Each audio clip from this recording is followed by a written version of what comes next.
Welcome to the Atlaran Adventuring Company. This is the world of Atlaran.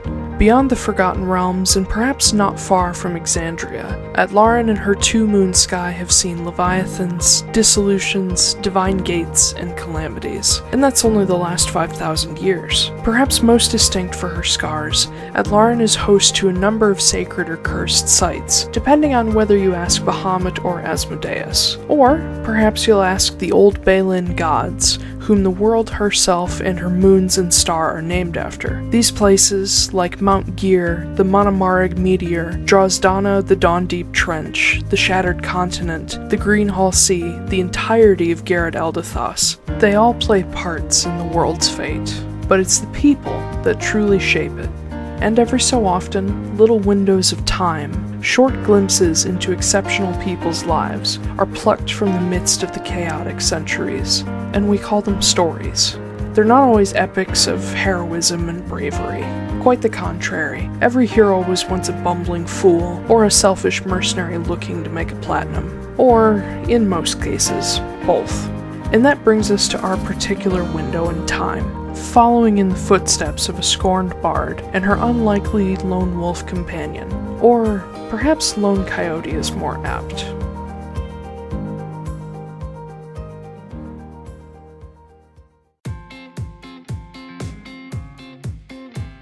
Marin Veneer, a half-elven fighter with a love of freedom and gunpowder, and a former bard relearning her musical skills.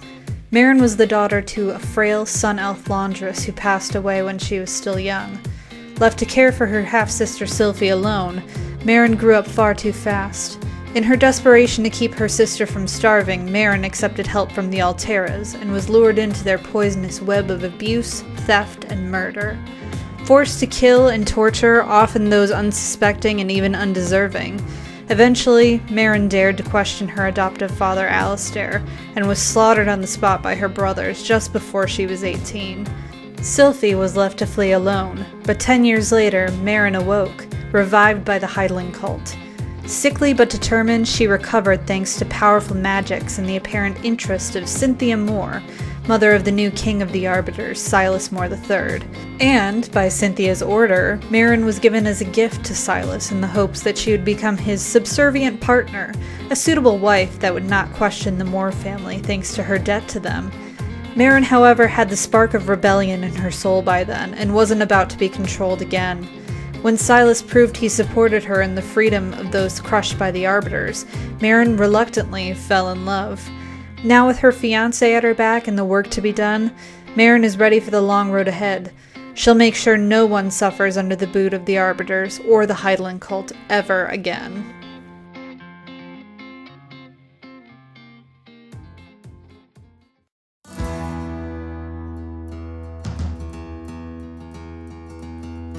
Kit, just Kit, a shifter or elucier of the Coyote Totem and mildly devout cleric of Savros, the Balin god of mischief and wanderers. Originally hailing from Amnoblin as part of a group of natives called the Manamar and Dalmaric, Kit's people have always been harassed by the Skull, or outsiders who seek to take their ancestral lands and waters. Kit's particular tribe was attacked when he was young, rendering himself and his brother Ren orphans, and forcing their tribe to flee their home continent altogether.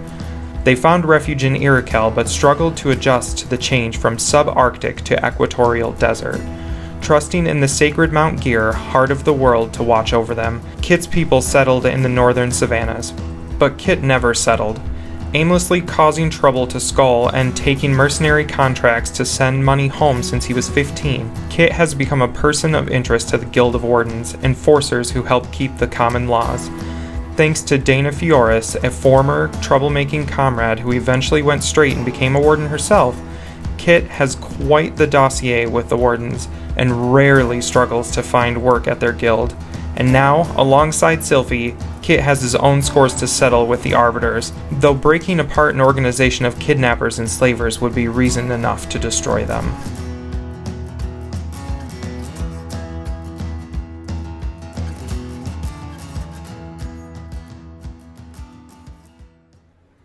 And we're back.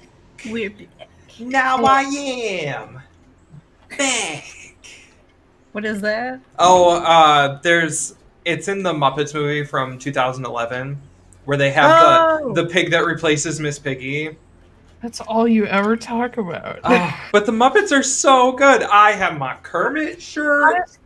Truly, honestly, I've never really watched the Muppets, so Oh, it's all new to me. I just like to make fun of you. you're totally incorrect. It's the best. I didn't say it was bad. I just said No, it's all. you haven't seen it. That is wrong. That is incorrect. You don't know my life. Actually, you know my life better than anybody else. Shut up. Yeah. Hi, kitty. Hi, kitty. Hi, kitty. I made bubble tea. It's fucking delicious. Made what? Bubble tea. Oh, nice. That's what this was. Oh, nice. I didn't see it. It's cold brew tea, good Chinese tea, milk, little bit of simple Thank syrup. you for reminding me. I need to put milk on my grocery list. You're welcome. I had groceries delivered today. Nice. I got mine on Thursday, and yeah. Oh yeah, and these little black tapioca pearls. So it's bubble tea, not boba. Yeah. It's not quite the same. Yeah. Well, they're two different things. It's not the No, I it's know. not the popping Yeah, it's not bubbles. the pop ones, yeah. No, they're chewy, and I really like it. Some people say they look like frog spawn eggs. I say they're delicious. They do look like frog spawn. A little bit. That's kind of. They definitely have the consistency. totally accurate. But hello, everybody. Welcome back. Ren was going to talk to Kenna. McKenna McGambaro. Good release. Yep. What? You're the one who came up with that. Yeah. Oh yeah, I did. No, I said it was Kenna Mac. Oh, yeah. Oh, my God. And then Ben turned it, yeah. Kenna Mac and then McKenna McGambaro and Yeah. Well, so I got confused Kenny because Chesney. I got confused because Ambro Island Mm-hmm. is named that. So I was like, oh, so the family name must be Ambro. Yeah, Mac Ambro. Yeah, but I didn't put it. I thought it was just Ambro. Kind So of. that's why I was like, Some people are named de Bordeaux, means of Bordeaux. Mhm. well, I didn't. I'm stupid, so. No.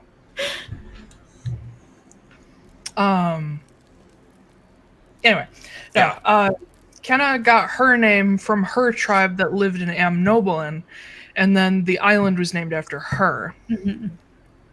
And then Green's March was just named for being lovely, Green. full of druids. Green. Mm. Yeah, well, green for the greenery, and then March for the literal march, the escape from the crater caused by the calamity. Yeah, she led all the survivors to the island. Oh, okay. Yeah, it's fun little. Tidbit. It's supposed to be a story that everyone in the world knows, but I find that if I just sit and give people a brief before we start a campaign of what you should know, everybody forgets it. 100%. Yeah. I just introduced it along the way. I tried to do it with you guys, and you're like, yeah, calamity, meteor, bleh. Yep. I'm like, Yeah. those aren't It even. it definitely has helped, like, learning along the way. Like, I've learned that. yes. Also, it's very helpful that we are recording these now, because I can go back and I can be like, oh, that's where. Okay. You can become an audience member instead of the Mhm. player. Yeah. All right. Yeah. Are you doing anything special while Ren is away? Just hanging out with the elders, being the fifth elder. Yeah, you can tell that there is a worry. Mm-hmm. Rosen and Gira are like constantly looking at Vokwa as Vokwa is standing there straight-faced. Oh man, I accidentally broke up the tribe. The elderhood of the traveling robes. Yeah, that. Yeah. Oh boy. Well, at least we know now. No, what? That Vokwa That needs to she be crazy. needs to be taken out. I mean, she is the war chief. No, I know. It's just usually like when it comes to war, like you want to avoid war, not start war. So I Yeah. don't know. Nah. Vokwa is.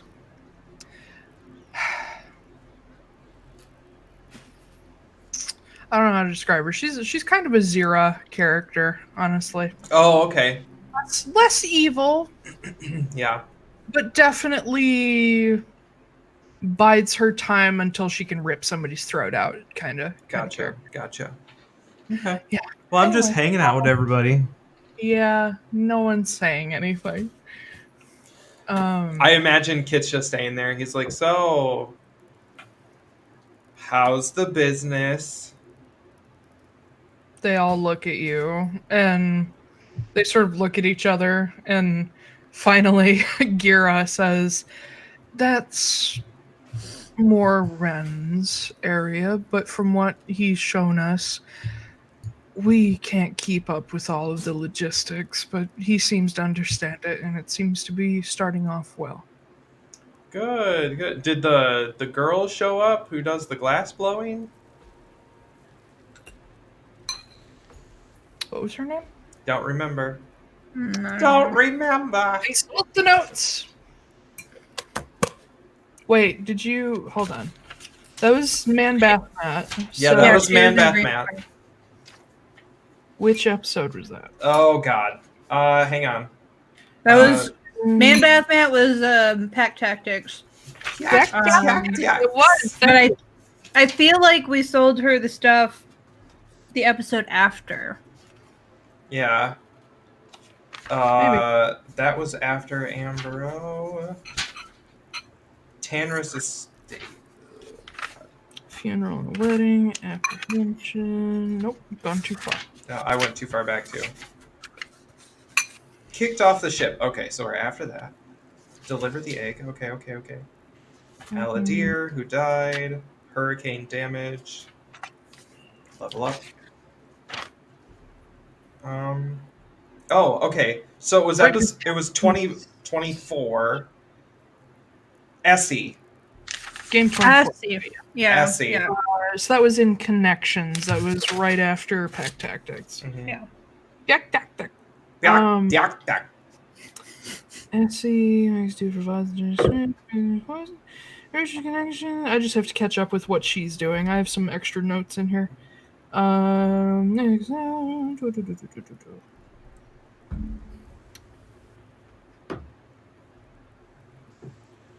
I actually still have 8 vials of acid left. Oh. Yeah. I gave all my vials and like the glass jugs and stuff to Ren, but Mm. yeah, I still got a few things. Oh, here it is. Okay. She's in Vulfira. All right, cool. Yay! yeah. When you bring her up, sorry, I could not remember what That's the okay. fuck she was doing.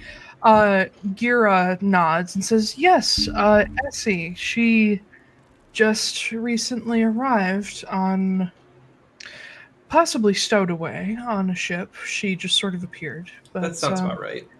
She brought a box of some of her tools and asked if she could set up shop. And so we let her take over one of the empty houses that's mostly made of non-flammable materials. Mm. And That's intelligent. yes, and some of the potters and other such artisans have been helping build her a furnace and a few other things for her craft. She's not quite set up yet, but she's almost there. She's made a few small things in an outdoor kiln of some sort. She seems to also be an accomplished potter. That makes sense. She has been strange, Mm-hmm. but very pleasant. Has she poisoned anybody yet? What? No, I'll take that as a no. Okay, cool. I may have sold her 5 gallons of poison. She certainly wasn't carrying 5 gallons of anything with her. Do we know if anybody's still alive in Greensmarch? You have no idea. No, I mean I'm asking Gira. I'm like, do we know if any of the druids are still alive in Ambro? Should they not be? Oh no, they should be alive. I just wanted to make sure that they were actually still breathing. I don't know. Well, I'll look into that. Gira walks away. Rosen still standing there is you've seen her, she's eyeing Vokwa. They've never gotten along that well. Partly because Vokwa is very warlike. She's ready to meet just about any threat. Rosen is definitely somebody who can fight, but she's more of the hit and run type. She does believe in like honor and warfare, but she also believes in surviving. Mm-hmm. So like Vokwa is the kind to jump into an unwinnable battle like happily because it's death or glory. Yeah. Or sorry, it's honor or glory. Mm-hmm. Honor if you win, glory if you lose. Whereas Rosen is very much there are people who could use me alive, so I'm not going to be that fucking stupid. Yeah. Is actually something she has said to Vokwa out loud. Okay. So they're kind of at a little bit of a silent standoff at the moment. And Rosen also being the medicine person, Vokwa hates that she relies on her. They have to work together. Mm-hmm. They don't hate each other necessarily, but they hate when the other gets in the way. They work together very well, but they hate having to do it. Gotcha. It's complicated. But Rosen is just sort of staring her down, and Vokwa looks over occasionally, but really doesn't engage. Mm-hmm. And finally, Rosen looks at you and says, "So, what other trouble are you up to now?"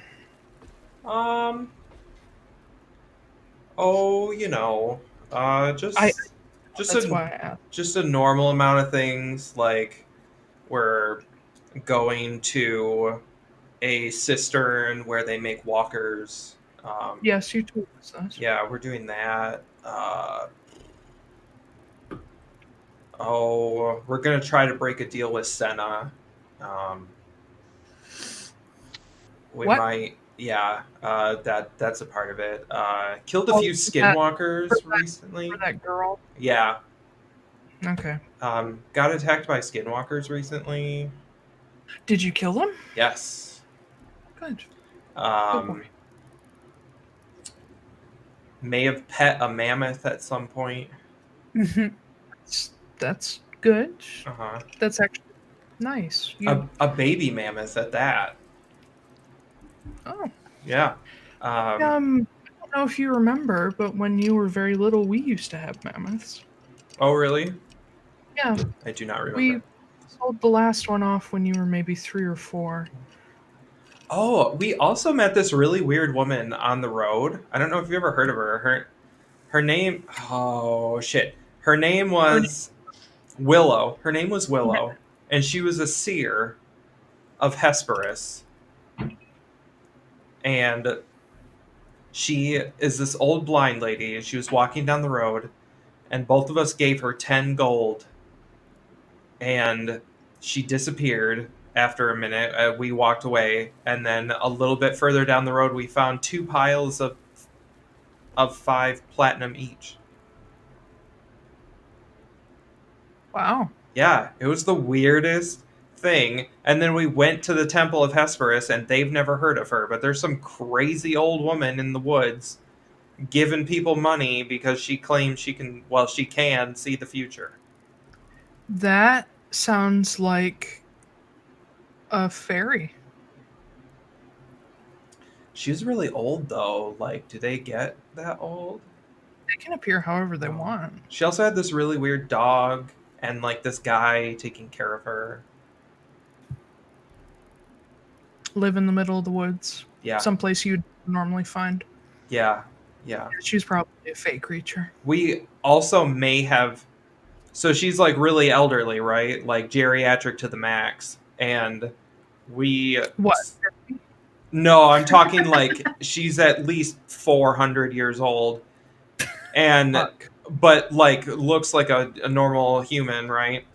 And so pretty old. And she was like not moving very fast, couldn't walk really well. We saw her, and then like 2 or 3 weeks later, we came to her house, and she somehow beat us there and had been there for quite a while. Yeah, probably a fey creature. Oh, cool. Yeah, because the guy who was taking care of her said she never left. Yeah, definitely. Probably a demon. Cool. Well, she was very nice. Not all demons are evil. No.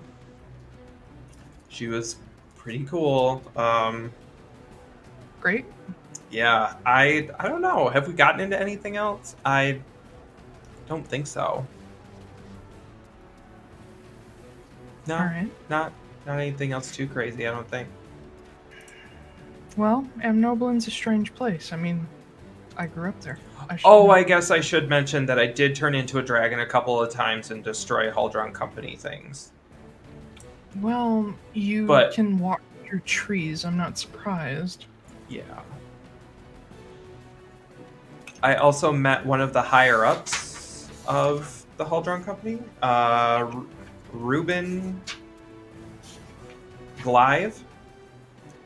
Glyve, yeah. Yeah, Reuben Glyve, and I tried to convince when him. you say that name, you see Vulfira perk up. Mm-hmm. Well, I attempted to kill him, but turns out he's a warlock. Fuck.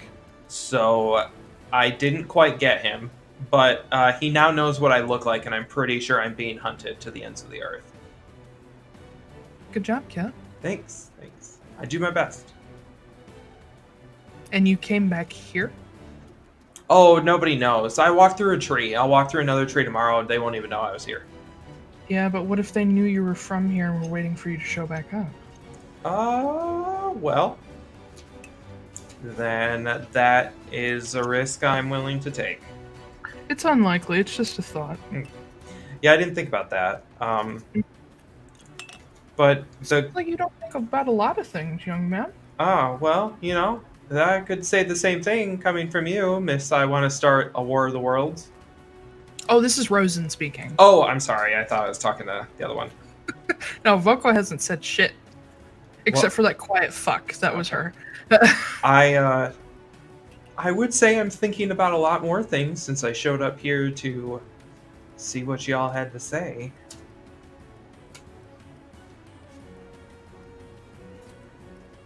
I'm not killing people and asking questions later at this point. Or, well, not as often. Well, that's always good. And you see her side-eye Vokwa. I'm literally drinking tea while I do this. So, yeah. Yeah, other than that, I think, besides the weird goose and who may or may not come back here. As you're talking to Rosen, just out of the blue, Vokwa says, "Where's Glyve?" Oh God. Oh Jesus. Would I just answer her offhand? Probably. Last time I saw him, he was in. Was it Urskar? Yes. Okay. Yeah, when we saw him, he was in Urskar, but now that I almost murdered him, I'm not sure if he's still there anymore. I pretended to be someone else who knew the head of the Huldron Company. All right. Mm-hmm. I did burn down half the town, though, so... Don't meow at me. You know where to go. Meow.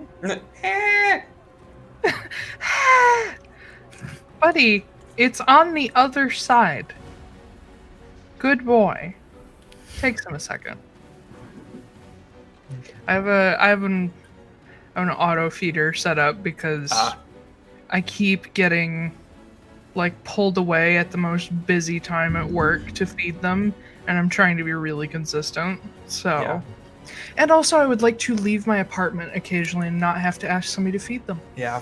I'm gonna buy an auto feeder for Puck too. So I found one that works pretty well. If you want a suggestion, send me a link. I will. Remind me later. Write I it will. down. Or Yes. message me. So yes. Fuck. I'm sorry. What did you say? I told her that Ruben was in Urskar last time I knew. Okay. But you have duties here, so I have other people. do your job. I'll do my job just fine, but I have other people that can do things for me as well. Oh God. Just don't lead them back here. I just started a company. And got people here. Can we not burn this place to the ground, please? Because you have a I've been vendetta. doing this for 20 years. I know what I'm doing. Yeah, except last time I was here, one of you was dead and nobody noticed. That was different. That was... Was it different? Yeah, okay. You're so on top of things. Oh, I wonder when they're getting back. This is so comfortable. Yeah. It wouldn't be terribly long. Yeah. Gira is the first one who comes back, looking alarmed. Oh no. Oh No. And they're like, Kit? Yeah. Yeah. I couldn't get a hold of anybody that I knew In Greensmarch. Oh.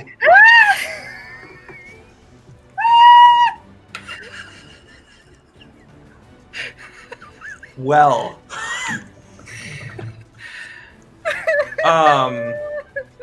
Do you know why this is? Not right now. I love to squeak. But I'm sure I can give that a look the next time I get a chance. I don't know if I know any trees in particular, or else I just pop over there. But You do. There's literally one in the center of the town.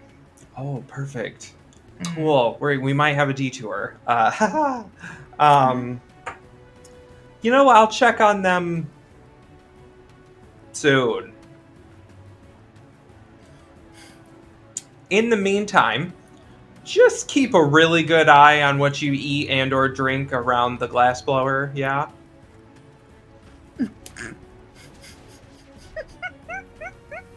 Kit, what's happening? I don't know, but I will let you know as soon as I know. When I know, you'll know, and then you'll know.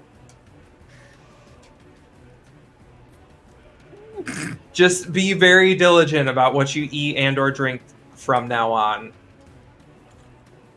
Anywhere. Test the well first. Probably test the well. Gira hurries away. But Ren does come back shortly as Rosen is looking also alarmed. Bokwa doesn't look bothered.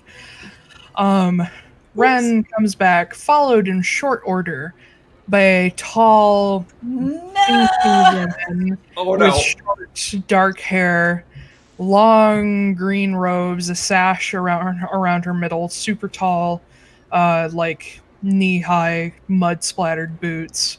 You could see she probably came from somewhere doing something. Walking with a tall, gnarled vine staff and a satchel hanging over her shoulder. Mhm. The very telltale scar going down under her jaw. As she steps up, her eyes are instantly on you. And Ren is very specifically putting himself between her and you. Mhm. You can already see her grip on the staff is like a white knuckle grip. But she Okay. just looks at you and says, Hello, Kit. Hey there. It's been a while.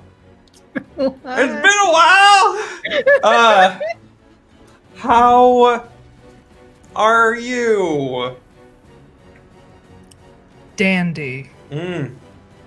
Yes, I could just tell that when you walked in. You look just fresh and renewed as usual.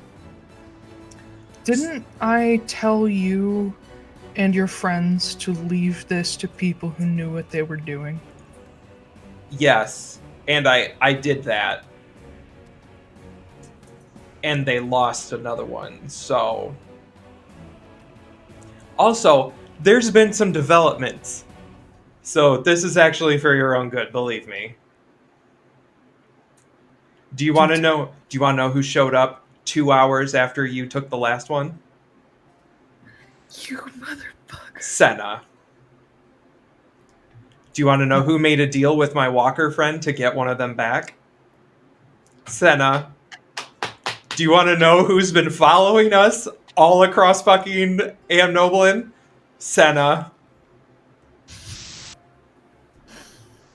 So I figured, instead of letting her figure out where I stored it, which you met who I stored it in, I decided to get it before she got a hold of it, or before someone could steal it and give it to her, because she's making a deal with anything that will walk or breathe to get one of these things.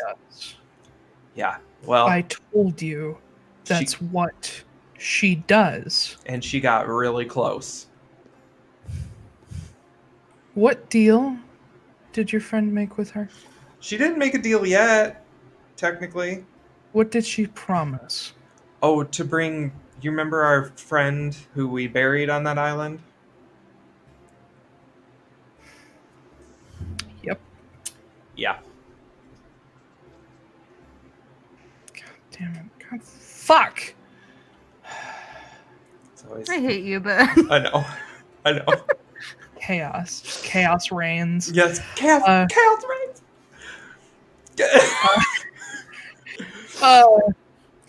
She looks down at the ground at the bottom of her own staff. And you can actually see the staff is vibrating ever so slightly. And you can feel the Ordenhide vibrating. Mm-hmm. She sort of looks the staff up and down, takes a couple steps back, and the vibration ceases. All right. I'm not allowed to kill you. Thank you. Thank you, Ren. You're welcome.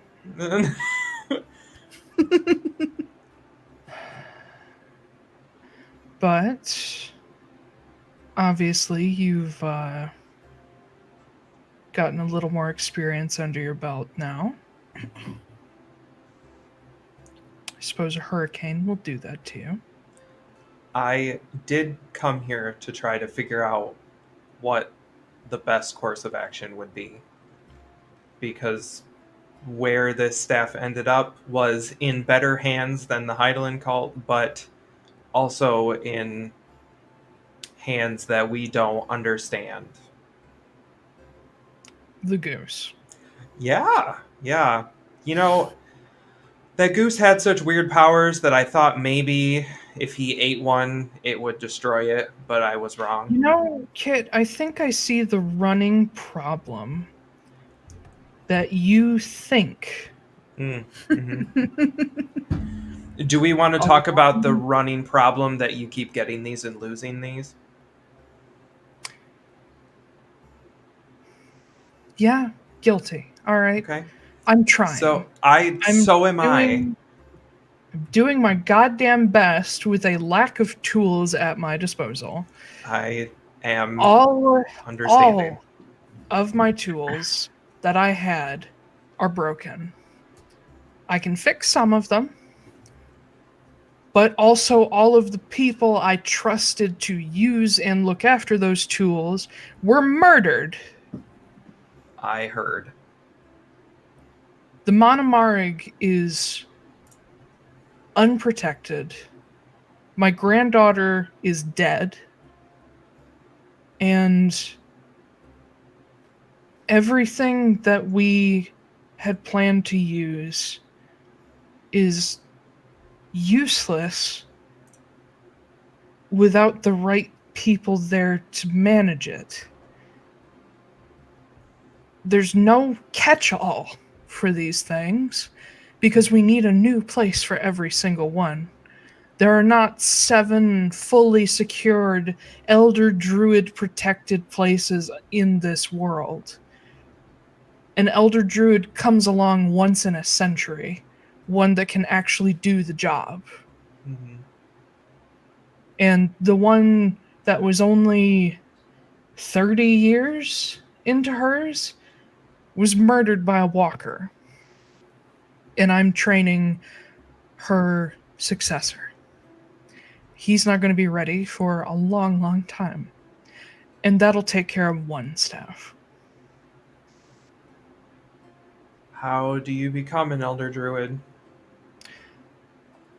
A long, long period of training and mental hardening and discipline. Just nothing but discipline.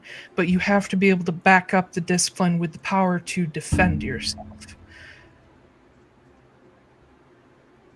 And cultivating both without becoming greedy or becoming a pacifist is almost impossible.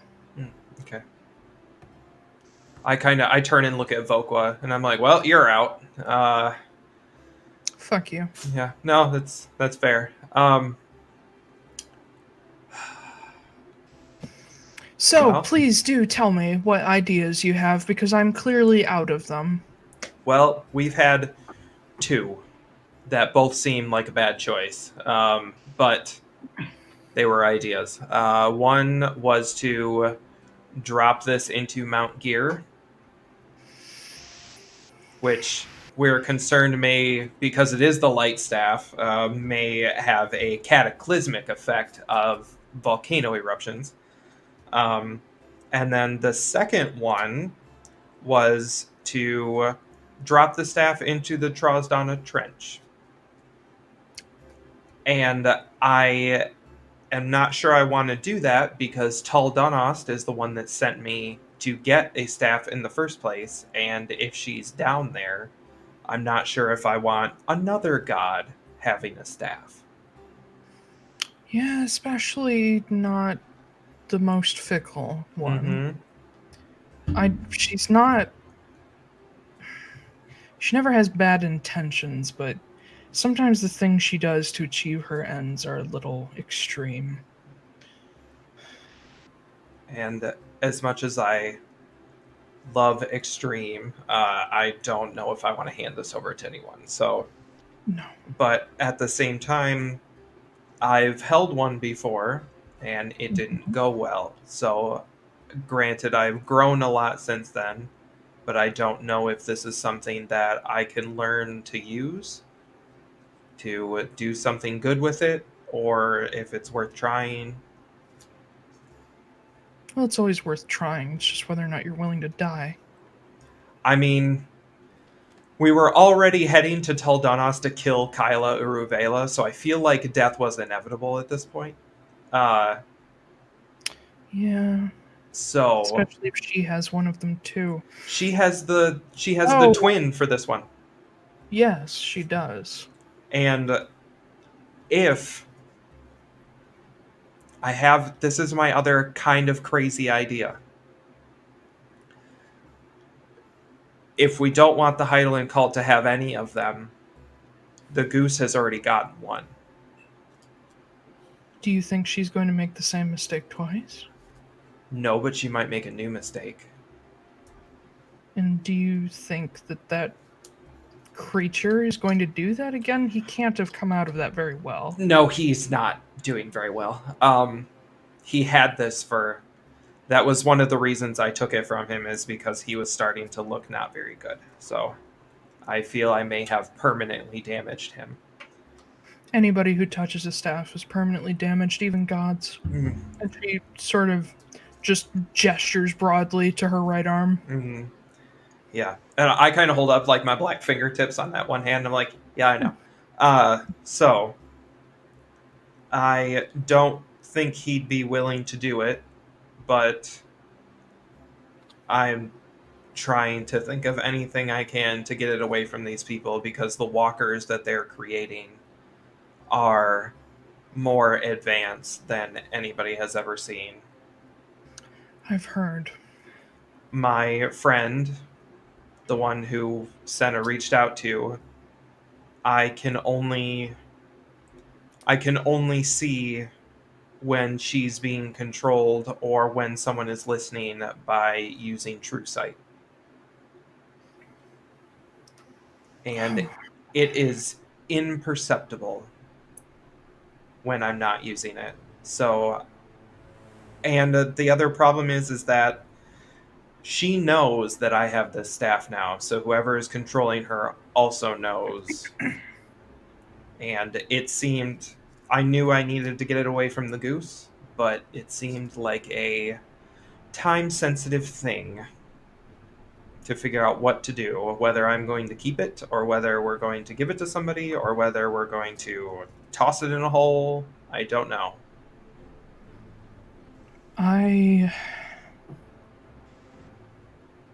But I would rather have it bound to me than sitting in my pocket for somebody to take. I agree. Because you know what these things can do. Yeah, I was kind of afraid you'd say that, but willing to accept it.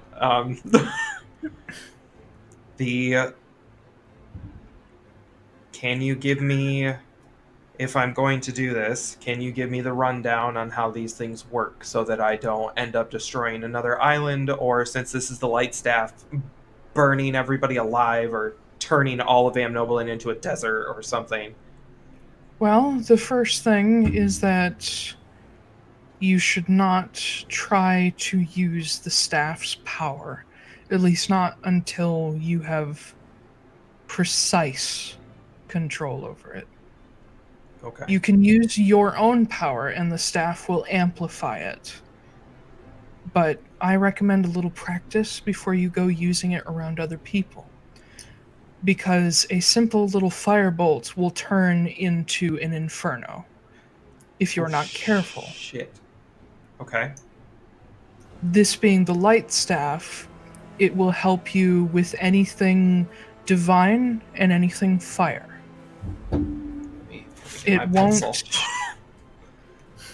It won't diminish the effect of things like necromancy or any other schools of magic or elements. Okay. But it will aid you in fire and divine magics. The element of light is about illumination, both literally and mentally. Okay. Both physically and mentally, sorry. And about burning away shadows, and takes it very seriously. I have a follow-up question. Yes. And this is a giant what if. But if we somehow do manage to kill Kyla, Yes. what happens when these two come together? Since they are opposites. They essentially shut each other off. So I could potentially be holding both of them and neither of them would have power. I don't know. I think D has done it before. Okay. Well, we're staying in Hjelmanir right now, so... Great. Why didn't you just take the Ordenhide back to the sanctuary? Because someone took it out last time, and then it got into the hands of the Hydaelyn cult, and I didn't want to, get in a repeat cycle. I still wonder if it was a mistake to have D take it out. But people know how to get into it now, so we can't put it back, I guess. Fuck. Interesting. don't listen to anything he says to you.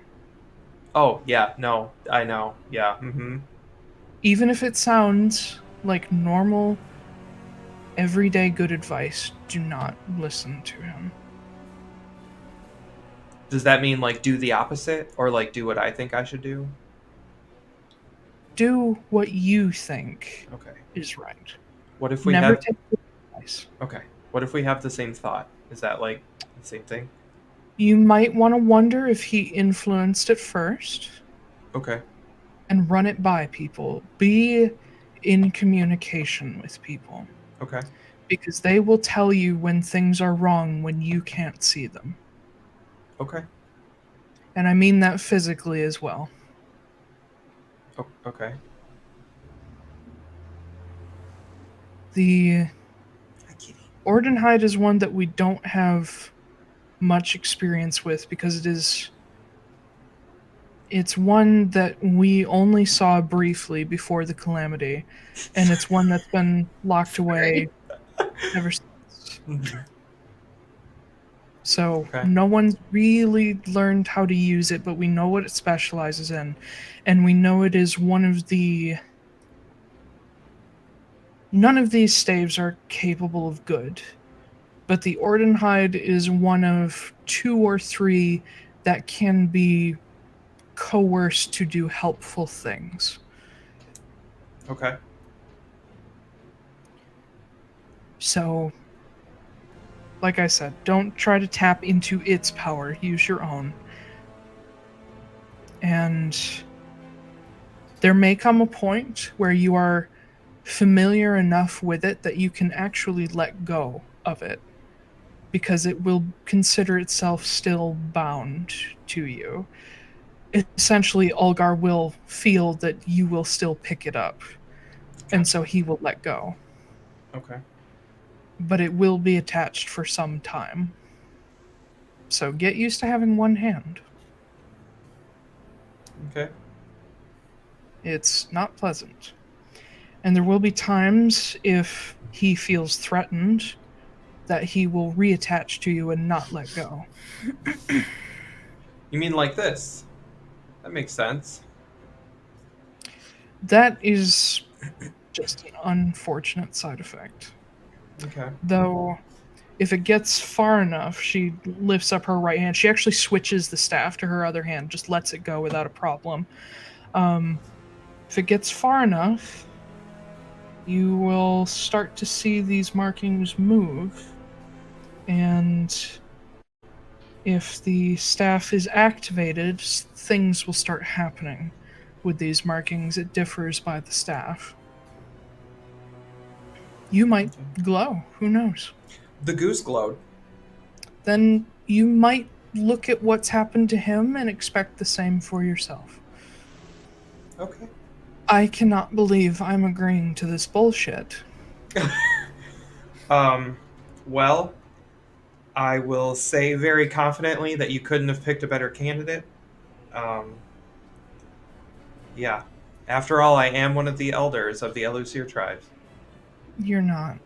That is not true. I made up my own. Did you get a chance to stop by the statue? And the trees? Okay. Anyway, on a more serious note,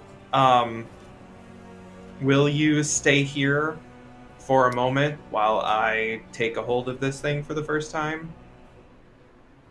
Sure. Okay. And she immediately, pushes the others back. All right. Switches her staff back to her dominant hand. Ooh, here we go. I unwrap the thing, and she stops you before you take hold of it, and she says, "Kit, just understand if this goes very wrong, I will possibly have to kill you." That's understandable. Last resort. Yeah, of course. Yeah, for sure. Yeah. I kind of look at Ren and I'm like, well, here's hoping. Or else you guys are going to have to find somebody else to break the ties when you guys get together. Vogue rolls her eyes. But yeah, Kenna stands back and watches. All right. I will unwrap it and take a hold of the crystal. You take hold of this beautiful little orange gold spear-shaped crystal. Oh, that's right. It's spear-shaped. It's warm to the touch, like something that's been sitting out in the sun. Oh, it's not spear-shaped. You said very specifically this one is an orb. This one's an orb? Yes. That's what I wrote it down. Like, you said very specifically it's an orb. I'm sorry. Some of them are spears. Some of them are spheres. It's okay. Spears. This one's an orb. Okay, so you take hold of this little orb. Again, warm like it's been sitting out in the sun on like a hot summer day. And it gives this little like pulse of light inside. You see this little like point of light in the middle that almost looks like a star far, far away. Mm-hmm. But just gives a little like golden, and that's it. Oh, okay. And you hear Vokwa mutter, "That was anticlimactic." The last time it was climactic, I destroyed an entire island. Believe me, you do not want it to be climactic. Go to a hull-drawn factory and do it. You and I need to... Actually, you know what? You and I don't need to talk. I think you need to talk about the rest. You need some therapy. And Rosa nods. Mm-hmm. And I turn to Kira and Ren, and I'm like, yeah, I think we need an intervention over here, because, like, this is... I also may have told her where I met one of the leaders of the Huldron Company, so you should probably, like, keep tabs on that. And you hear Ren say, well, it's not so much the one guy we're worried about. It's about wiping out all of the skull in Amnoblin. Yeah, that sounds a little over the top. Or Irka? Yeah. Ooh, I wonder what'll happen when I summon a fire elemental with this thing. Ooh. Anyway, not gonna do that just yet. But nothing feels any different. Nope. You do notice that the black bits on your fingers, you remember how there were little like tendrils coming off of those? Mm-hmm. From the Gaitha hide, almost like little wind patterns. They become much softer, almost like a gradient back into your skin tone. Mm-hmm. But they do grow up to about the first knuckle on each of your fingers and your thumb. Gotcha.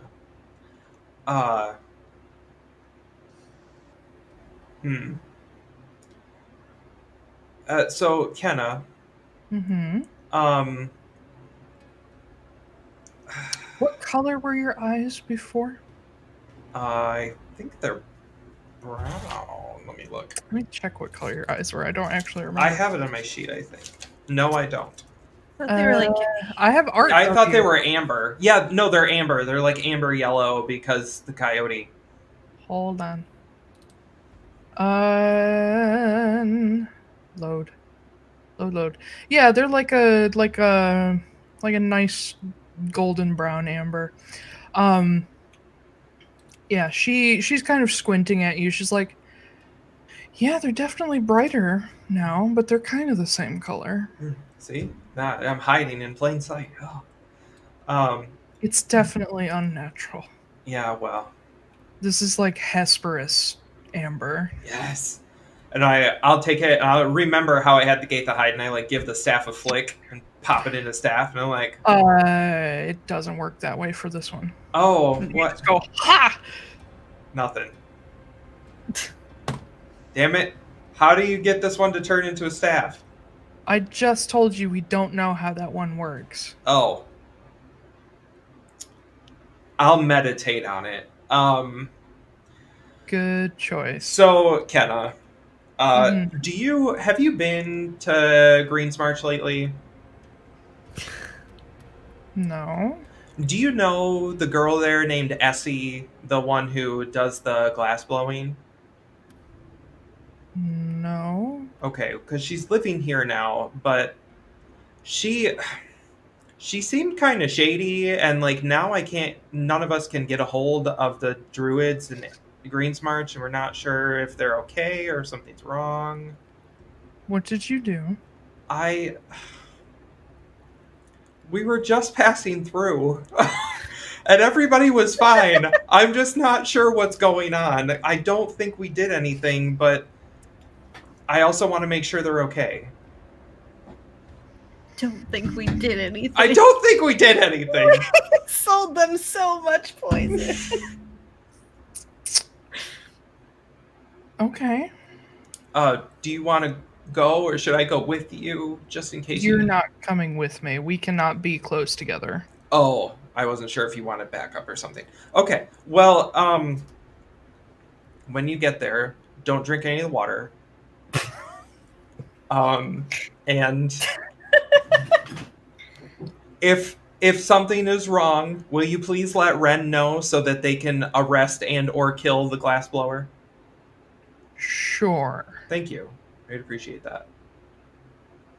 I'm going to go check on that potential catastrophe. You should not be here. I can leave tomorrow. Where do you need to go? Hjelmanir. She walks toward a tree. Oh, that's nice of you. You can't be here because anything watching the Ordenhide just saw it pop up. Oh, well, it was really good to see you, everybody. Call me again when you have a meeting. Ren like walks up to give you a hug, but Kenna puts out a hand, says, "Don't touch him yet." Sorry, Ren. Yeah, Ren kind of looks a little deflated, but he's like, I get it. Next time. Keep the business going. Yep. Don't kill any more druids. I haven't killed any yet that I know of. And you hear behind you, Kenna, not even waiting for you, just splits the tree open. All right, well, see you. Talk to you later. Bye. And I like run and just dive through the tree. So on the other side, probably, which one would Kenna use? Oh yeah, she'd totally be a dick to you. Yeah, she would. You end up diving out of a large pine tree on the side of a very steep, snowy slope. About halfway up the distance of the temple stairs. Oh, cool. So make me an athletics check. No, make me a dexterity saving throw. Sure. It'll be 19 total. Okay. So you dive out, thankfully not facing downhill. And as soon as you like get your bearings about you, you like grab onto the rock with your free hand and sort of like get your elbow over another, and you manage to keep yourself from falling off a mountain. Cool. And you actually manage to safely slide down without, breaking your pelvis on any rocks. Perfect. So Marin. Yeah, it's probably not too late in the day, so I'm probably going to go try to find them. Like 2 hours, maybe. I'm also going to find... I think I already have gloves because we're in the cold, but if I don't have gloves, I'm going to go get a pair. How are you going to put one of them on? I was hoping I could get a glove big enough that I could, like, put it over it or something. Get, like, bull-sized gloves. Yeah. Oh. I just get the mittens without any fingers in them, so I'm just like, oh, ha, ha, ha. I'm a penguin. Ha, ha, ha, ha. Ha, ha, ha. Little mittens. Yeah. Cute. Get the Bernie Sanders mittens. Mm-hmm. Those will hide 4 staves. Yeah. But yeah, you make Now your way- I wish we had someone who drew fan art so that they could draw Kit. With like the gloves. Yeah. Yeah. Just sitting there like yeah, so you head into the village, sort of keeping your hand hidden. Probably about this time, or during this time rather, Marin and Silas would have been doing their little shootout. So Ansem set up a little range for you guys, basically outside the palisade to avoid like any damage. But he found a couple things that he could use as targets. There's like some bottles set up, and there's a few things where he's like actually drawn targets onto things, and basically you guys have been practicing, but the final like test of marksmanship is what would he use for? He'd probably make you guys use your pistols, because your pistol/revolvers, because they are they're more alike to each other. Instead of letting you use the Overwatch, which has a scope. So you guys have like probably like a 70-foot shot, and basically you've got 3 shots, and whoever has the closer shots wins. okay. Beforehand, I'm gonna go up to him and I'm going to be like, all right, I did some ruminating. I've changed what I want if I win. What? You have to introduce me to Dulthair.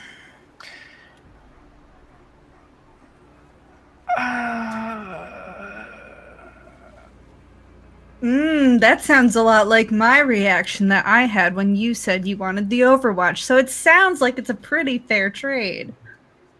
Yes, but the Overwatch is an object.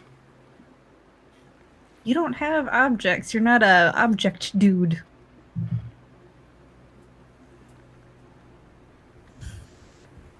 Fuck.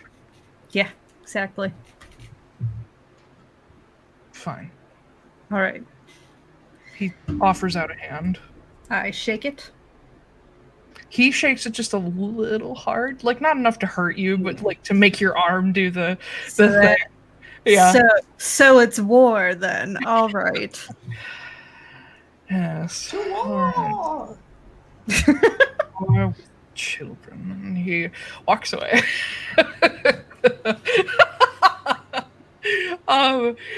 You've never seen him competitive, so this is new. Well, I call out to him and I go, at least I'm not a shorty. He stops. Ooh. He turns very slowly to look back at you. I sneezed. I didn't say anything. Bless you. I see how it is. Mm-hmm. Hey, you're the one who went for blood first, so... About something you could control.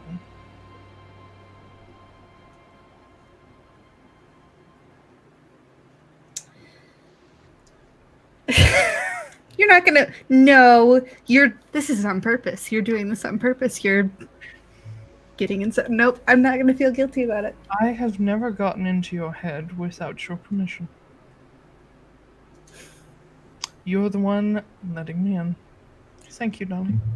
And he goes and sets up. Oh, I like it. Fucking bitch. There is going to be a fun night after this. Oh my All God. right. I was about to say, I hate sex. Yeah. Yeah.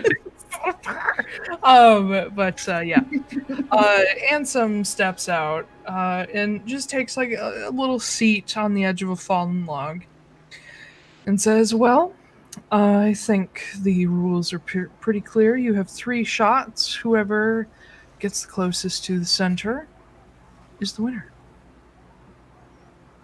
Right. Who's gonna go first?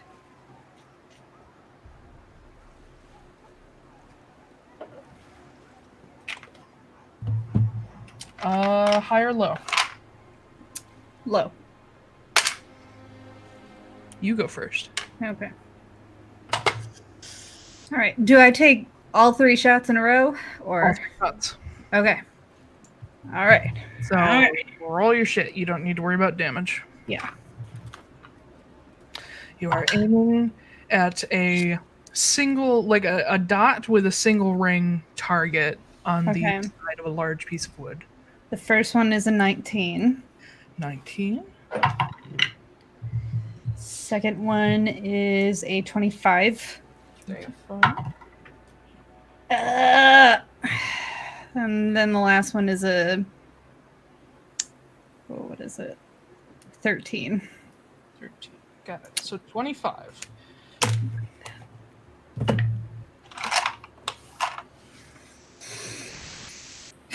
And he didn't mess with me at all during it? He didn't do any freaky magic shit or anything like that? Not that you know of.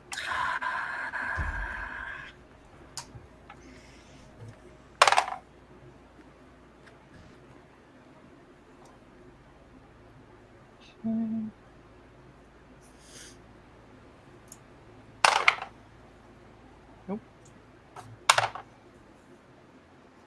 He got a 24. So you take your 3 shots in like confident, fairly quick succession, like enough to still aim, but like I imagine she's trying to show off just a little bit. Silas steps up second after seeing where you've hit, and Ansem goes up and measures the closest bullet hole, and puts up a as close as he can possibly make it identical target, and has Silas shoot. He takes much more time than you do. He spends a long time aiming. And it's not a contest of speed, it's a contest of accuracy. But his first shot is a little off, and you see him sort of readjust the way he's holding the gun ever so slightly. Like, this amount of difference would still hit a person at this distance, but it's not good enough for the target. The second shot lands directly in the bullseye to the point where you're like, oh fuck, I think I just lost. And then the third shot, where you kind of see him grin, he misses the target altogether. Ansem walks up to the target and brings out, you know that little tool they use to measure like arrows and like axes and how far they are by millimeters? He takes one of those out and like unscrews it so he can measure. And he says, I believe Miss Veneer is closer by 2 millimeters. And you hear Silas just, fuck me. Later. Good show. And I'll hold out a hand. You didn't want your damn gun anyway. Oh, sure you didn't. Sure. Come on, buy guns. He begrudgingly reaches out and shakes your hand. I love being right. Anyway. You weren't right. I was right. No, I knew that I was going to beat you. That's fine. I was right. I still take credit because I'm the one who taught you. Well, you really didn't do your practice after that, so...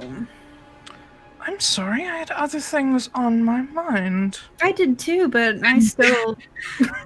You hear Ansem just go, Silas, you just shut up. Women are always right. And Silas just... Alright, fine. All right, well, now that we've settled that, do I notice that Kit's come back? You guys are outside the village. Oh, okay. Let's switch back to Kit, actually. You are making your way through the village. You've managed to find Bull, and as you're talking to him about like where everyone else is, you hear 3 shots and then another 3 shots in the distance. He goes, "They're out there." They're out there. Okay. Well, I mean, I'll go get them. Yep, he follows along. And you find Silas standing there with his head hung and Marin looking real fucking pleased with herself while Ansem is just quietly putting away or picking up targets to like throw them away. Oh, what are you guys doing? Oh, Kit, you just missed Silas getting his ass handed to him. Oh. Were you guys having like a shooting contest or something? You could say that. It was more of a demonstration on my part. So what are the stakes here? Maybe I'd like to get in on this. Well, I mean, it's already done. No, Kit, please see if you can beat her score. I mean, You've never shot a gun before. Oh, I wouldn't be using a gun. I'd be using my own kind of gun. What, you gonna shoot plants at it? Yes, I'm gonna shoot plants at it. Okay, sure. What do you want? Forgiveness. So, what? For what? For anything that may happen. That is a little bit of a stretch. What do you want if I lose? From you? Mm-hmm.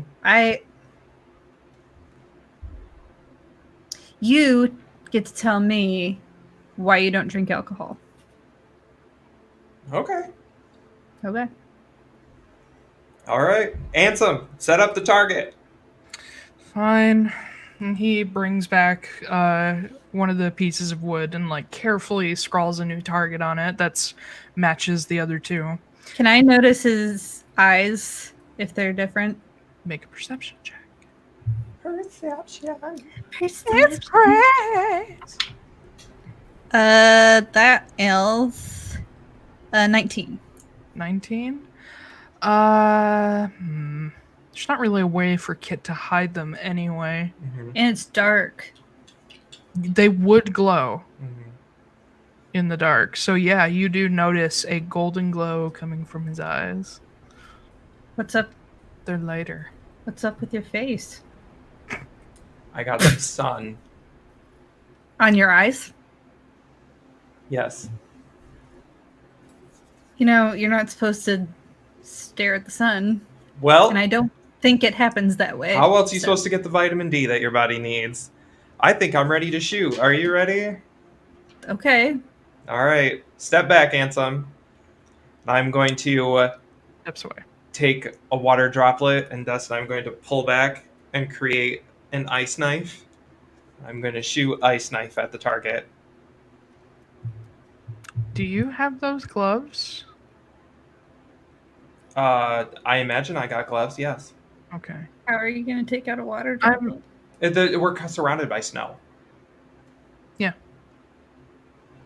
You can So literally you pick just it up get off your little mittens wet? And Yeah.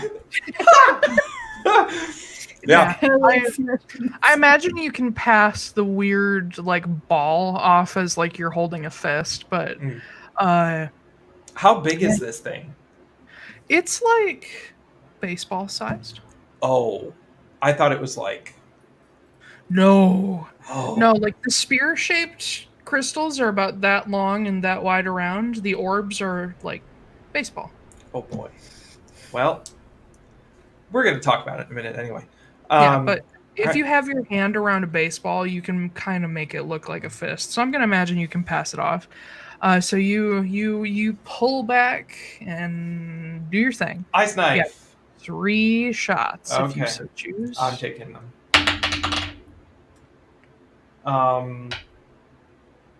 22. Nope. Oh, significantly less. Like 14.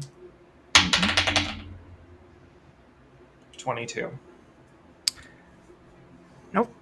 Ansem goes up and measures the sort of hole left behind by the ice shards and says, no, further, I went English again, further off than Silas. Well, And Silas is like, does that mean I get something from Kit? what do you want? Rain check. I don't know how comfortable I am with that. Well, you did worse than I did, so you don't have a choice. That's true. All right. Now tell her why you don't drink alcohol. I don't drink alcohol because our tribe struggles with that kind of thing. And I have seen many, many people in my life, good people, turn into monsters because that's all they care about. So I just don't get involved with that kind of thing. That was a lot less fun than I thought it was going to be. Yeah, it's not a fun story. Yeah, now I feel bad. No, it's cool. Are we alone here in the woods? Yeah. I mean, it's your party, so... Oh, I know, but we're not, like, around people. There aren't, like, people meandering. No, everybody's in town. So we've Unless I'm being tapped into. Well, so that was the other thing I wanted to ask, is when I take over the crystal, does it require that I get rid of one of my attunement items? Let me check my notes. Yeah, I'm not sure if it requires attunement or not.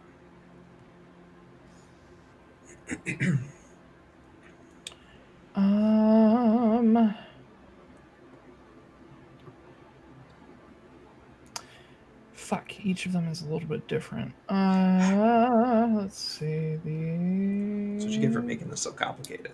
Sunstaff. Because they were all created to do different things. This one does not. No, does not. All right. So, I can't check if someone's watching you right now because I already used that to make sure that the elders at Vulfira were all real. Okay. What do you want me to do then? Do you want me to turn around or something? No, because you're going to have to know.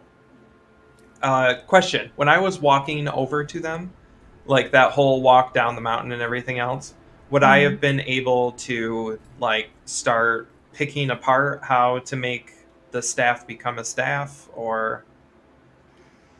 Make me an intelligence check. Oh, Jesus, that is literally my worst stat.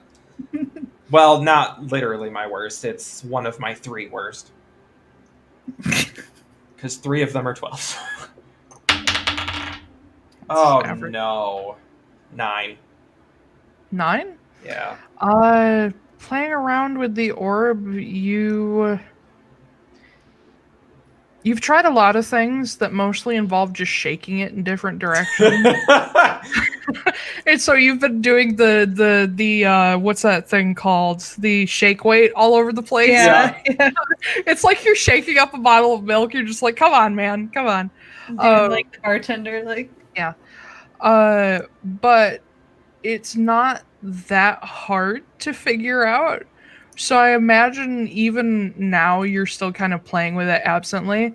At some point, you move your thumb in a clockwise circle over the top of it, and it actually bursts out of your glove. Oh. Just because you had a bad roll. Ah. Yeah. Surprise. Why are you holding it? I went to Vulfira to ask the elders what we should do. And they told you to touch it. No, Kenna McAmbro told me to take it. Oh, Jesus Christ. She told you to just barehand it and run around with it. Yes. Why do I not believe you? You can ask Silas. He can call Ren right now. Like, Or he could read your mind. I mean, he could do that too, but we'll get the same answer because Ren called McKenna. Not McKenna. Ren called Kenna in, and it was. She explained that every time a new staff is put in her possession, the only time it becomes safe is when an elder druid can protect it. And there are no elder druids in the world except her. She's trying to train new ones, but she's already got more saves than she can train people for. So I was the next best choice. So what does that mean then? Does that mean we just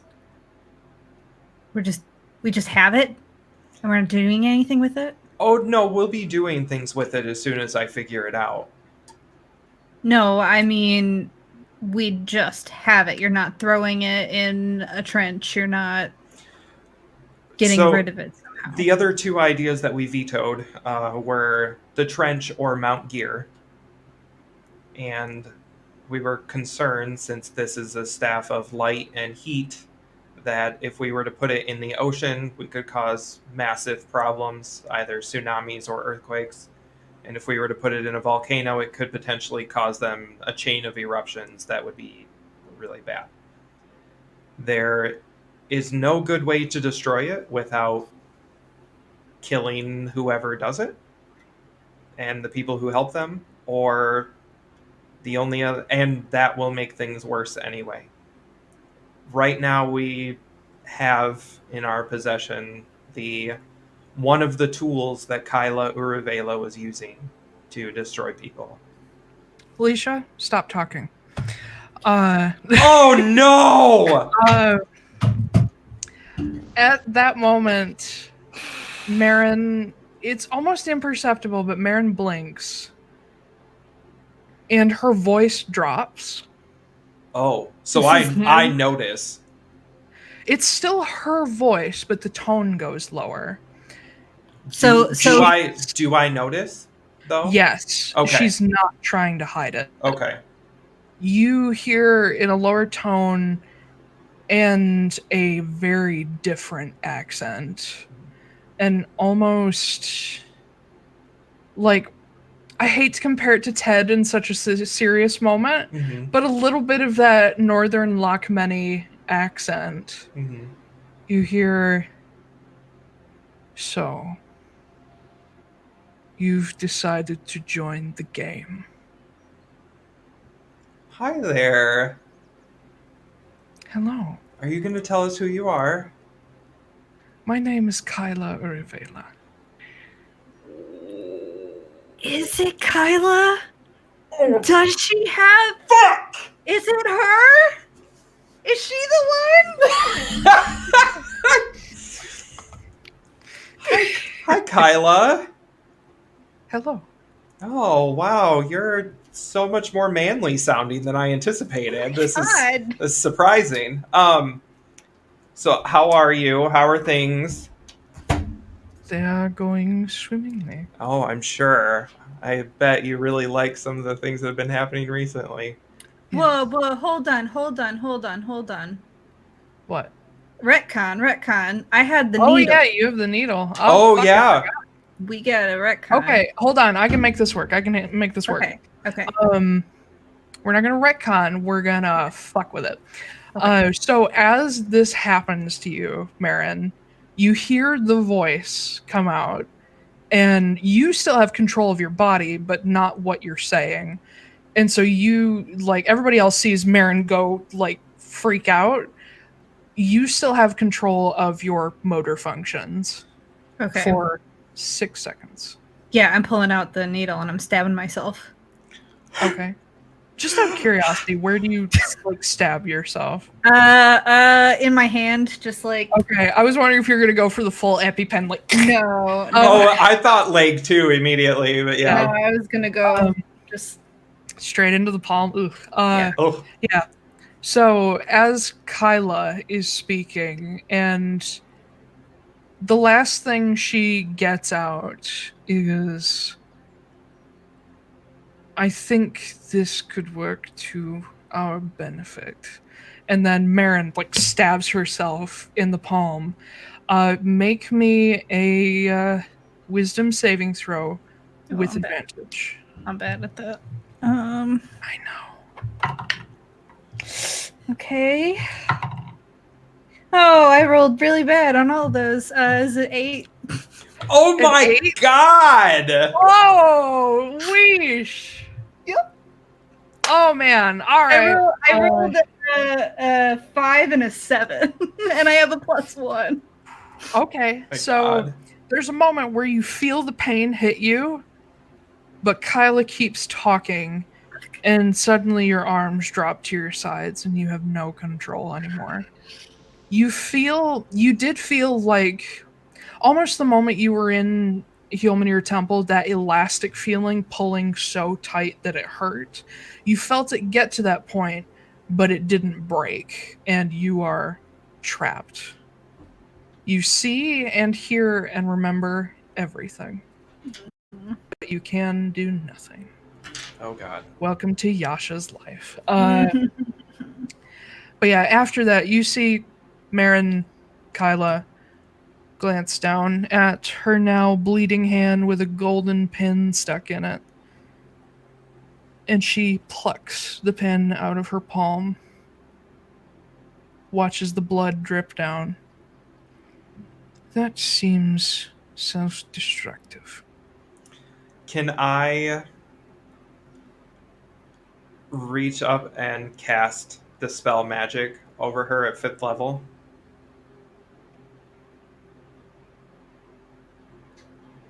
Hold on.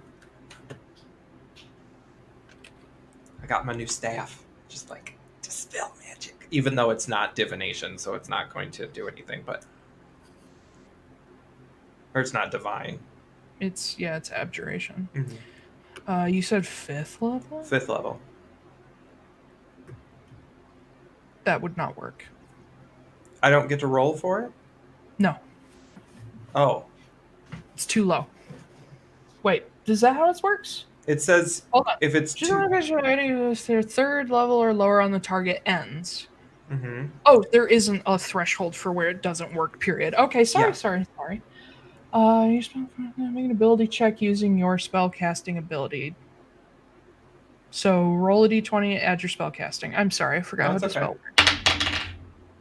Oh my god, I'm rolling like fucking garbage. Yay. 14, which is lower than it would have to be, so that fails. Yeah. You need to roll pretty high for this. Yeah, I know. You wave across, and you actually kind of see like a glow from the back of Marin's neck, even from the front of her. You see it brighten. Nothing changes. Damn it. She just continues to stare at you. Says, so, we have twin staves. Yep. Twinsies. Interesting. What do you intend to do? I don't think I'm going to tell you. Well, I've heard plenty of it already. You've heard some of it. All right.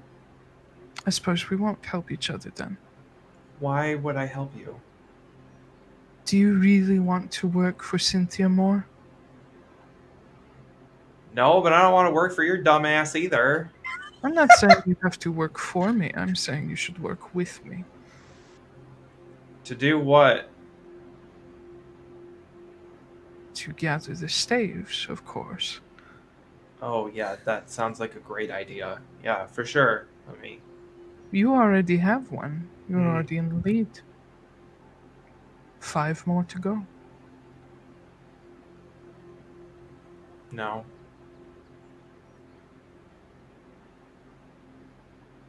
disappointing. Is it?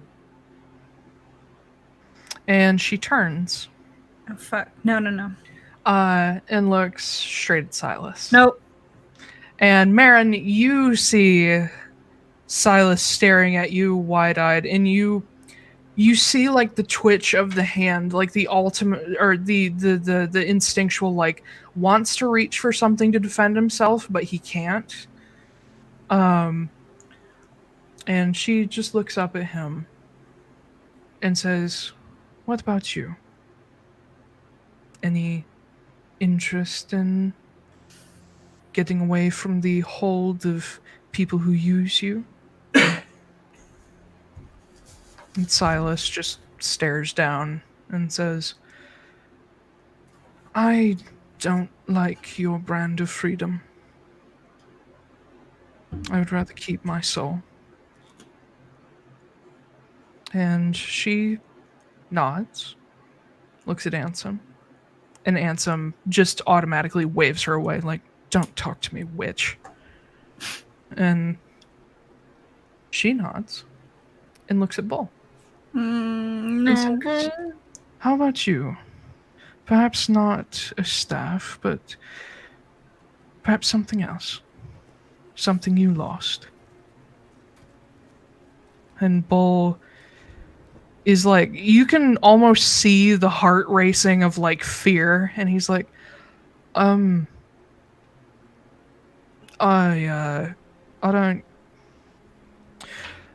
don't think Marin would like that. I don't think Sylphie would like that.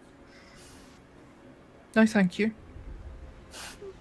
And she nods, looking moderately surprised. Looks over all of you again, says, "Well, strong consciences or strong senses of self. Interesting. You will all make fine walkers. I'll see you in Taldanost."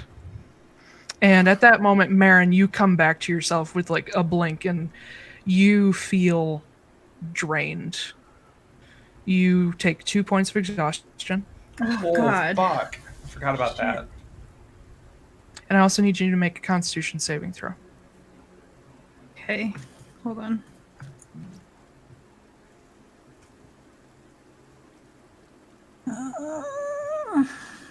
Constitution. Okay, 21. Gentlemen, okay. You're fine. You feel a little sick. A little like it's similar to the feeling of like low blood sugar, but it's not food related, but you're okay. Yeah, I kind of am.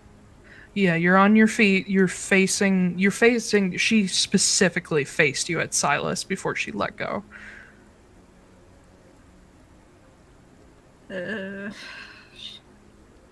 I will step forward and take your hand, and I will cast a Cure Wounds over it to heal it for however much damage it gave you. I don't know. I don't know. Probably only be one. Okay. Well, it's cured. Yeah, I know. Okay. Yeah, the little hole seals and the blood stops running. And Silas, as you're doing this, Silas reaches out and takes your other hand.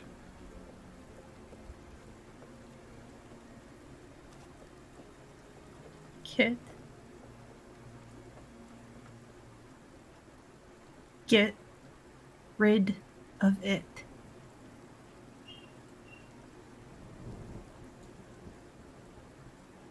Where? I don't know. Just get rid of it. I'm gonna be a bitch. You hear behind your group, Oh, God. "There's always me."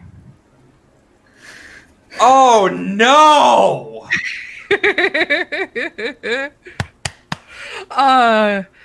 Behind you, you all see a fog bank has built up. And standing there with her, the edge of her dress and her feet shrouded away, The long dark hair, the pale skin and markings. Senna. I'm backing up into Silas, like... He, is wrapping his arms around you, pulling you back against him. I will step forward to stand between them.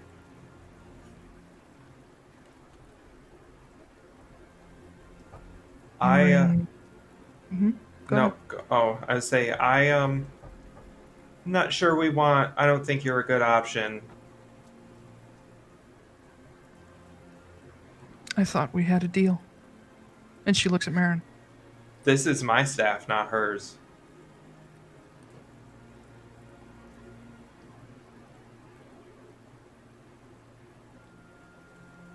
I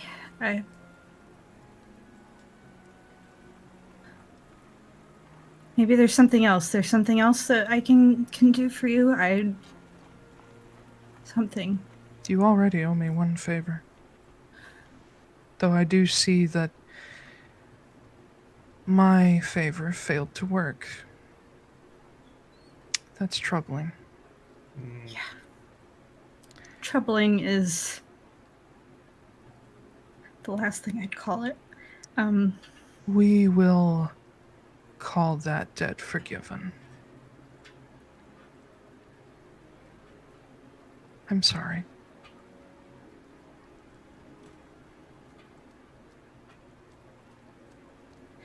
I can't. There's got to be something else that I can do.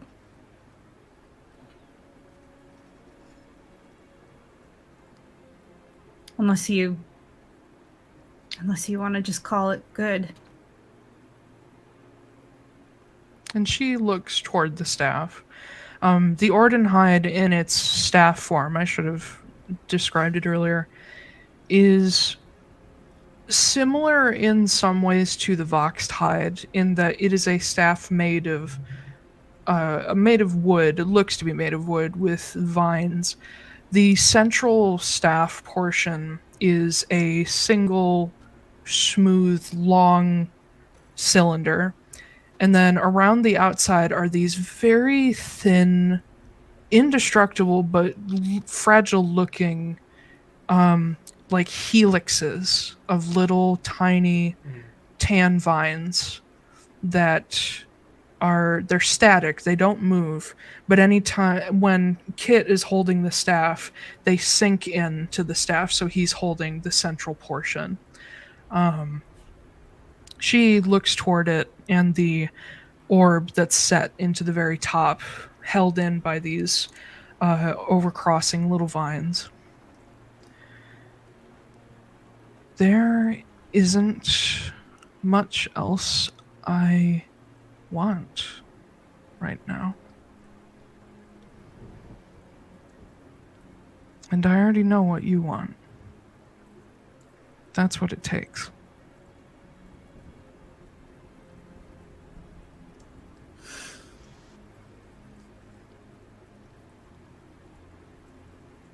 Why don't you go find somebody else to do your bidding?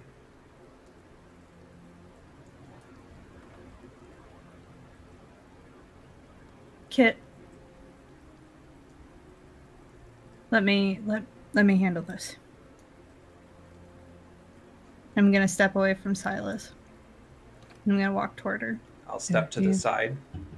You feel like he tries to hold for a second, but he does let go. And he follows you, but stops next to Kit. I'm gonna walk up to her, and I'm gonna look her in the eye. I'm going to say, You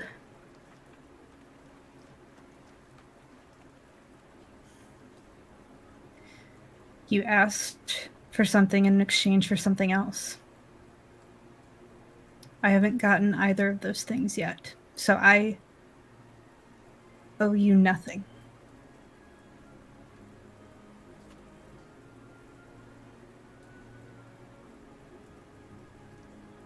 I see.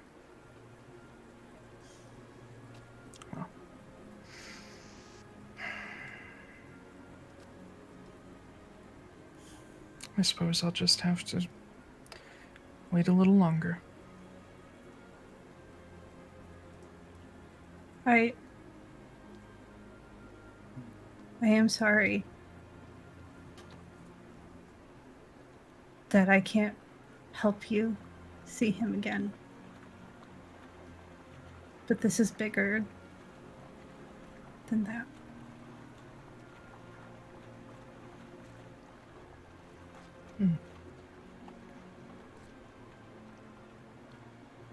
You've spoken to him, haven't you? Yeah.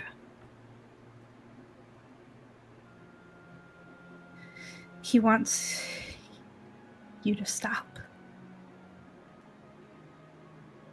He doesn't want this destruction. He doesn't want the world to end just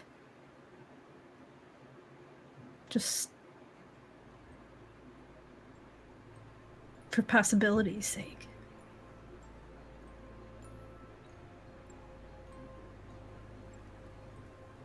And you watch her tilt her head up and sort of look back and forth. You've actually seen all of the fog around her has dissipated, but she's still here. And looking up to a clear night sky as the sun has already set.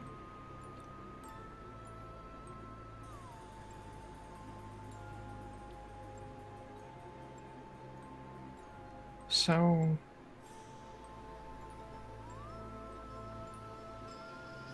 what do I do then?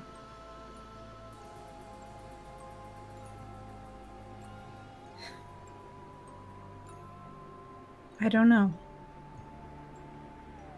I don't think that's up for me to decide. I think that's you. There's no place in the material plane for a god's ghost. And I can't leave.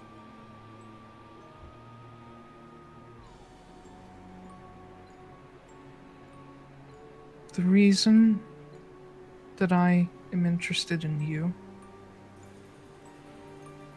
is because I think on some level we are looking for something very similar.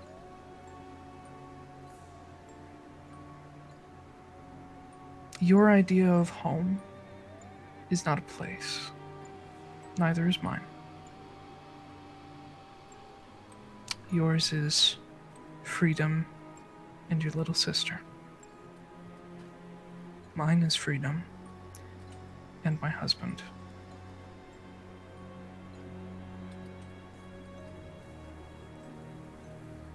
But we are not the same.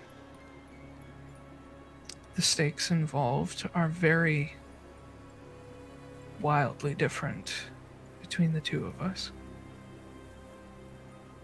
If you succeed, a handful of people will be affected.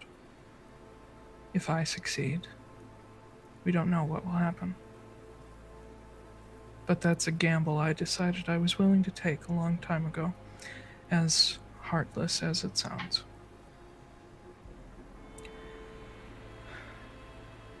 But he doesn't.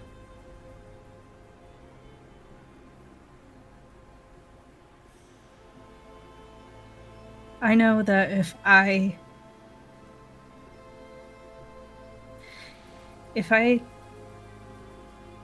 give you the staff and she comes back and she knows what I did to get her there, get her back, I'd never be able to look her in the eye.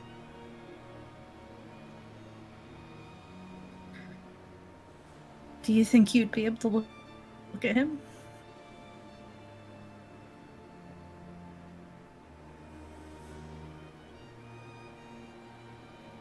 No?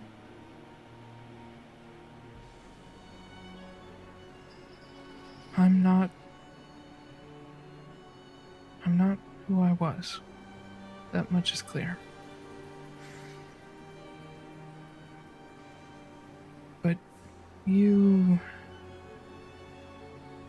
never be who you were either, but getting you closer to that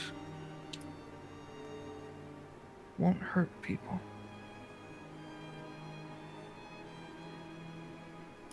I have a new deal for you.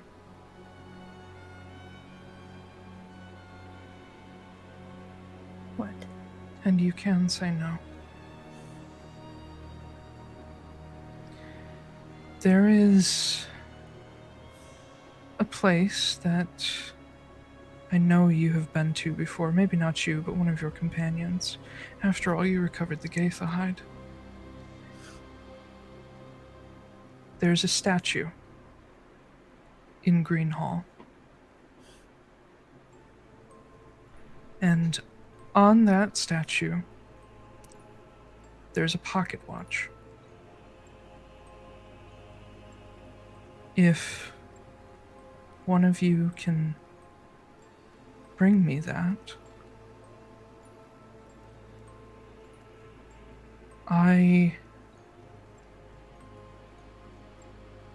will break, not take, your tether.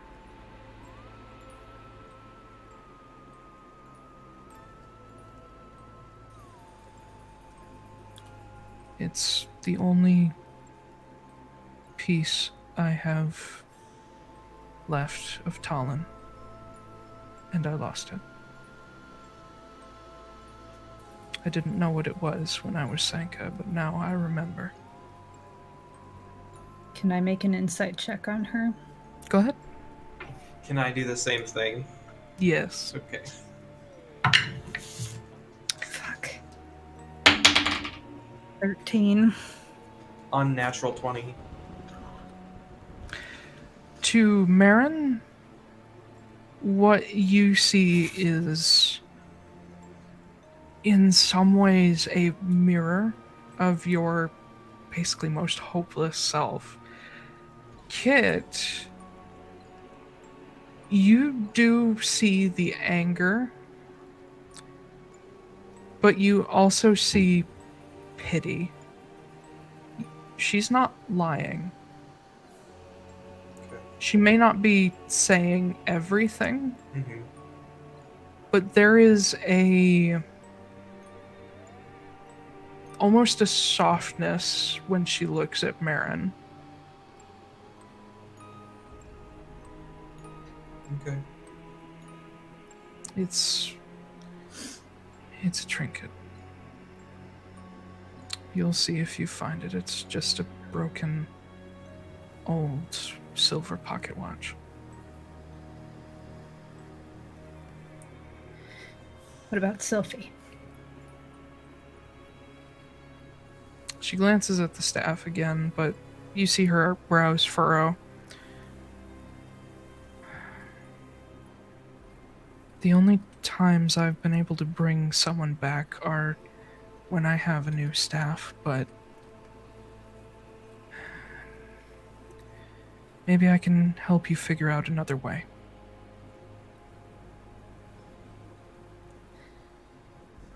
What about the staves that you have? What are you going to do with them? I can't let go of them. They're gone.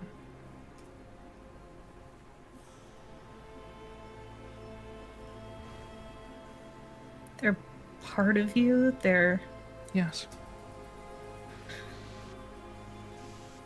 Okay.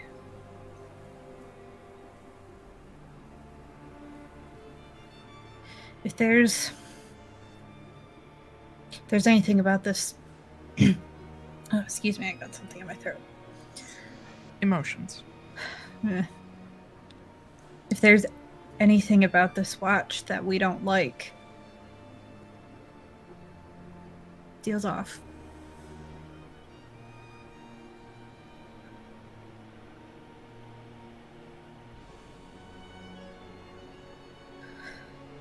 Okay. if you break it, we'll get you the pocket watch if you break it.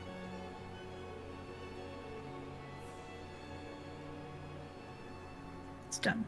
But that's all that we owe you after that. After that, you leave us alone. So you want me to break it first? I mean, if you're really feeling generous. Kit in the background, like, Yeah, yes, please. If you're really feeling generous, I guess, but how do I know you'll keep your word?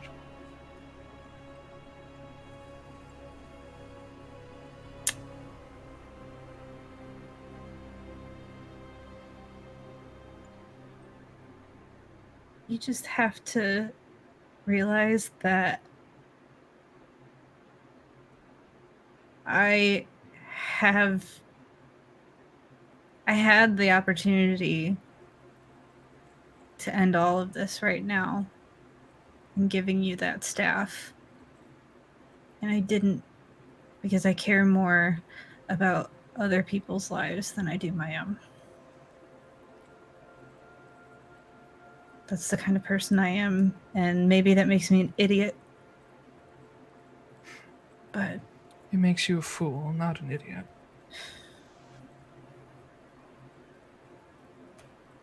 I will get it to you, I swear. But you know, there's not much I remember. But I do see flashes, occasionally, of my old self. You are disturbingly like me. Just more afraid. But I can't blame you for that fear at all. Mortality is a terrifying thing, and the stakes that come with it. Turn around.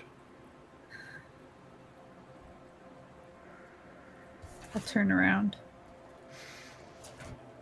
Marin turns to face the rest of the group, and you feel Senna's hands come up to the back of your shoulders, where her fingers are just going over the edges, and you feel her index fingers and her thumbs create a triangle on the back of your neck. The rest of you see her do this, and you feel her hands are surprisingly warm, and it feels like just a normal other person. There's nothing godly or surreal about the experience. It literally feels like as if Silas were to walk up and just put his hands on your back. But Silas is standing there directly in front of you, like eyes wide, having not made a sound. I'm just looking at him, like trying to give like a reassuring grin, but it probably turns into more of like a... Yeah. And you do see he's like pushed the edge of his coat back, and he's got just his pinky finger resting on the handle of his revolver, like ready to draw it at any second. You know he's a good shot, just not quite as good as you. Not as good as me. And you see Ansem is in sort of a side-on pose, but doing kind of a similar thing. And Bull has his hand on his hatchet at his side. What's Kit doing? Kit is watching, knowing exactly what she's going for. However, I would say that he's also worried, since he's heard that you have to be killed to remove a tether, that he's also concerned that he doesn't have Resurrect prepared.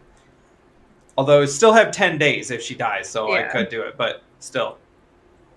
I'd say concerned, but also taking a step back because he knows the staff can't be close to Senna. Mm-hmm. Yeah. You do see as she's making this triangle on the back of Marin's neck, you do see her hesitate for a moment and look at you and then at the staff. And then you see her like screw her eyes shut and focus. And Marin, you are already exhausted and kind of feel sick. And so it really does not take much for you to get tunnel vision as you feel basically all of the warmth in your entire body be sapped upwards and out of the back of your neck. And as your vision is getting hazy and just growing smaller and smaller, you see Silas, like his eyes get wider, like not sure what's happening, as the rest of you watch her grow paler and paler, like she's already pale. This is sheet white ghost pale. And you watch Senna pull the triangle back between her hands, and this long golden thread follows it. And you watch the thread pull and pull until this ghostly grayish figure with glowing eyes is pulled back, and it's in the shape of a dragonborn, and it reaches out and digs claws into Marin's shoulder, and you feel this, Marin, as they drag across and become physical, and just blood begins to pour. And Senna finally takes a full step back and just rips it away. At the same time, Senna, she falls to her knees as the thread and the image are pulled away, and they sort of go spiraling a few feet before they just shatter. And at that very same moment, Marin, you are out. Okay. The rest of you watch her hit the ground, not moving. Is she? Can I go over and check to make sure she's still alive? She is not. And Senna stands up, looking kind of unsteady on her feet, and Silas is frozen, looking at Marin, looking at Senna, looking at Marin, like waiting for something to happen. And Senna sort of almost limps her way back forward, and she looks at you, Kit, and sort of motions you back. Yeah, I step back. She takes hold of Marin's shoulders and turns her onto her back. And the rest of you hear this as she says, "I suppose I can spare one." And you watch as her eyes glow red. And she takes hold of Marin's arms, and you watch this red glow start to seep into Marin's body and actually turn her skin this glowing red. And it almost begins to look like fire until it crusts over black like obsidian and completely covers Marin's entire form in like a sarcophagus of obsidian. And Senna's hands are actually cemented in place. And finally, she lays her head down actually on Marin's forehead through the stone. And the entire obsidian sarcophagus just turns to dust. There's no shatter, there's nothing dramatic. It just turns to sand and drifts away and disappears. And you see a much more vibrant looking Marin. Not as pale as she was to start with. Not as gaunt as she's been. She's gotten better slowly. But she looks more filled out, more natural curves, more healthy. And her hair has grown back out longer than it used to be. And as Senna pulls back, Marin's eyes open, and you see that they're this very lovely shade of orange, this fiery red orange. And they're very gently flecked through with blue. And Senna sits back on her knees. You are awake. Sitting up, like, what the fuck just happened? You feel amazing for about 5 seconds. Knew it couldn't last. But You sit up and you're like, oh God. And you feel so tired. Give yourself like, don't think I can give you a third point of exhaustion without you passing out. Yeah. But like, consider it a third point of exhaustion. You can't do shit. Okay. All of your spell slots are gone for the Shit. day. You can't use any inspiration today. It's all drained. You are at 1 hit point. Yeah. And you see Senna sitting back above you, and you notice her eyes have lost some of their red, and they've become brown.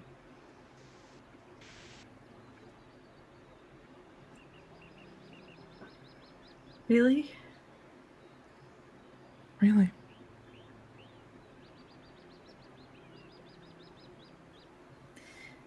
I'm gonna throw my arms around her shoulders and hug her. Oh my God, nobody's ever hugged Senna. Oh, yeah, she gets kind of stiff for a moment, like almost like she doesn't recognize the sentiment.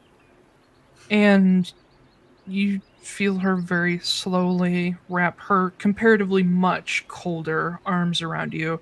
She was warmer than you before, but now she feels super cold. Thank you. Yeah. I promise I'll get it for you. I'll bring it as soon as I can. And you feel her fingers sort of bunch up in the back of your jacket, sort of like holding on to you just a little bit longer before finally she lets you go. And she picks herself up and very gently lifts you to your feet. Gently, but still, for as weak as she looks at the moment, still very strong. And you feel Silas like unfreeze and like help you up as well. He had no fucking idea what to do. And once you're on your feet and like Silas is looking you over trying to figure out what the fuck just happened, Senna gives you a little smile. And you realize she's shorter than she used to be. She's probably about Silas's height now.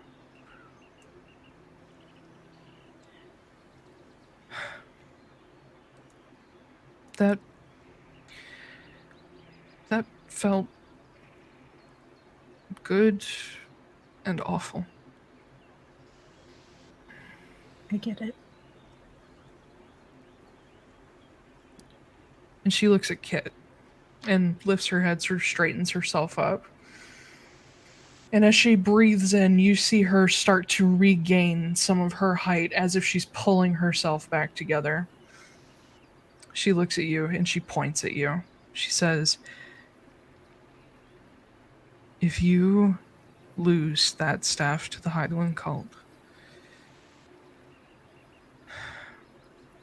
don't lose that staff. I don't I'm plan not going on to threaten you. I don't plan on it.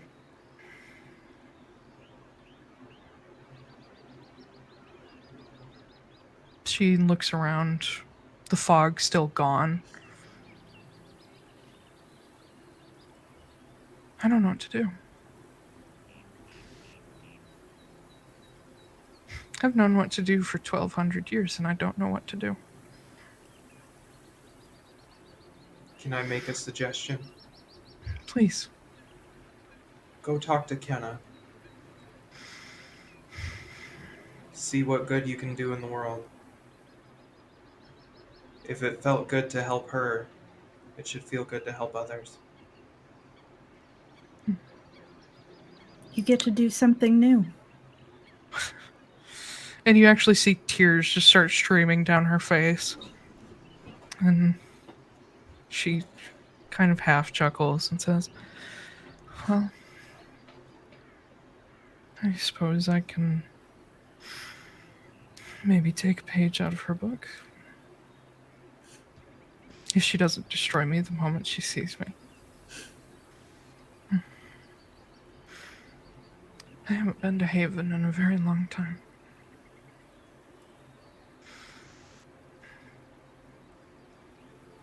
I wonder if it's still as beautiful as we left it. She looks over all of you. I'm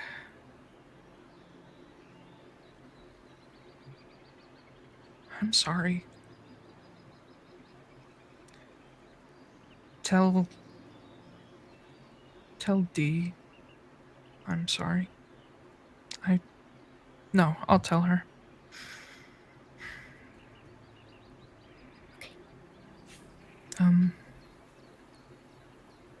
And she looks back at Marin and says, I know you don't want to make any more deals. But I won't ask that. But if you see Talon again, just let him know I'm trying. Okay. I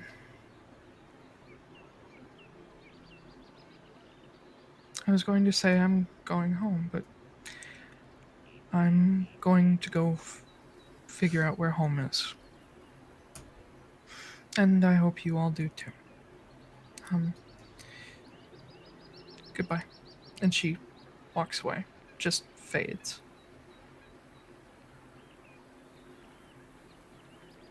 And Marin, you feel Silas's grip around you just slightly tighten. I'm just gonna bury my face into him and cry. Yeah, he's pretty much in tears too. And like after a moment, you feel Bull wrap his arms around both of you, like trying to be big old protective guy. And yeah, and Silas definitely needs that too. He like leans into him and you. And from behind you guys, after a moment, you hear Ansem like let out a deep breath. Oh my god.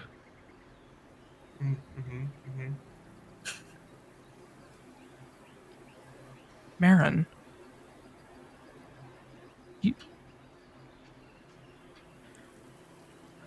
Do you know what you just did? I'm sure you're about to tell me. You just took, to quote her uppityness, Kyla, you just took one of the players out of the game. And she took Staves out of the game with her. Do you know how much you just did for everybody?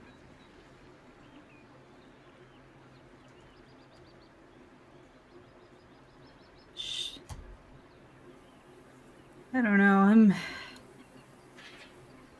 I'm just tired. You know, I would say that after that, you deserve a good long rest. And I want to sleep for 5 days. please do. You absolutely. If you need anything at all, let me know. I have some people to talk to. And someone should probably tell Dee. That might be a good idea. Yeah. Yeah. And Bull, like, slowly raises a hand and is like, I'll Tayylor. Okay. You Yeah. just do you. He goes and like actually picks you up, and as soon as you're tilted, it's like, oh god, and like not sick, but like want to pass out, and he Lightheaded, yeah. picks you up and starts carrying you away, and Silas is like right there, doesn't let go of your hand. And Bull takes you guys away, and Ansem turns and looks at Kit. My fucking god. Is that directed at me? No. Oh, okay. Forget you're never serious about anything. No, I honestly wondered if you thought that all of this was my fault, but no, I'm No. super serious about this.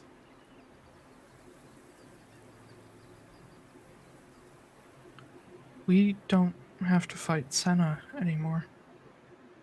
No, we don't. The person who caused the calamity is out of the picture. I wonder if you wouldn't mind a slight detour. We can come right back here, but for Marin's sake, I think maybe we should. For Marin's sake and also for ours, since Kyla knows where we are, maybe we should get out of here for a minute. I think it would be good to do that. We can. Just a demo. Okay. I can't do anything today, but tomorrow when we get up, How do you feel about tropical islands? And he looks around at all the stuff. Well, I mean, it's probably not tropical, but it's like nicer. Where do you have in mind? I think we're gonna go visit an old friend. I hate cryptic shit, Kit. We're gonna go visit an old friend. Fine. It's not cryptic. We're going to Harris. I figured that was what you were getting at. Mm-hmm. All right. Well, I suppose that's one big problem solved. And, are you all still going after Kyla or Avela now? I don't know. And that's something that we need to talk with you about too, because if we decide not to go that way, that puts a wrench in your plans. It doesn't put a wrench in my plans, it just puts me back in my original plans. I was going to come this way alone. Oh. Probably a good thing I didn't. Yeah, I would say, did you plan on surviving those plans, or like... I'm gonna be very honest with you, Kit.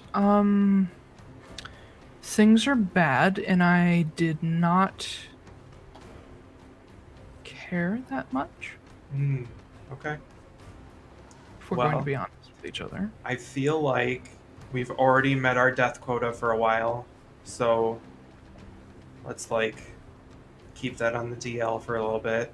I don't intend to say any of that in front of her. Oh no, I imagine.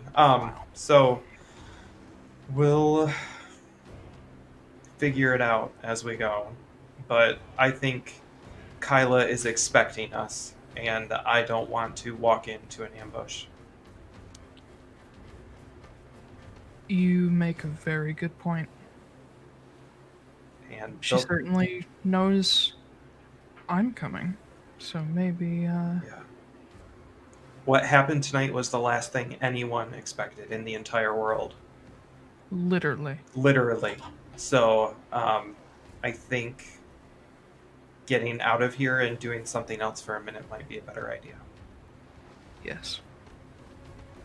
I don't think Ithane will be in Tuldanost anyway, but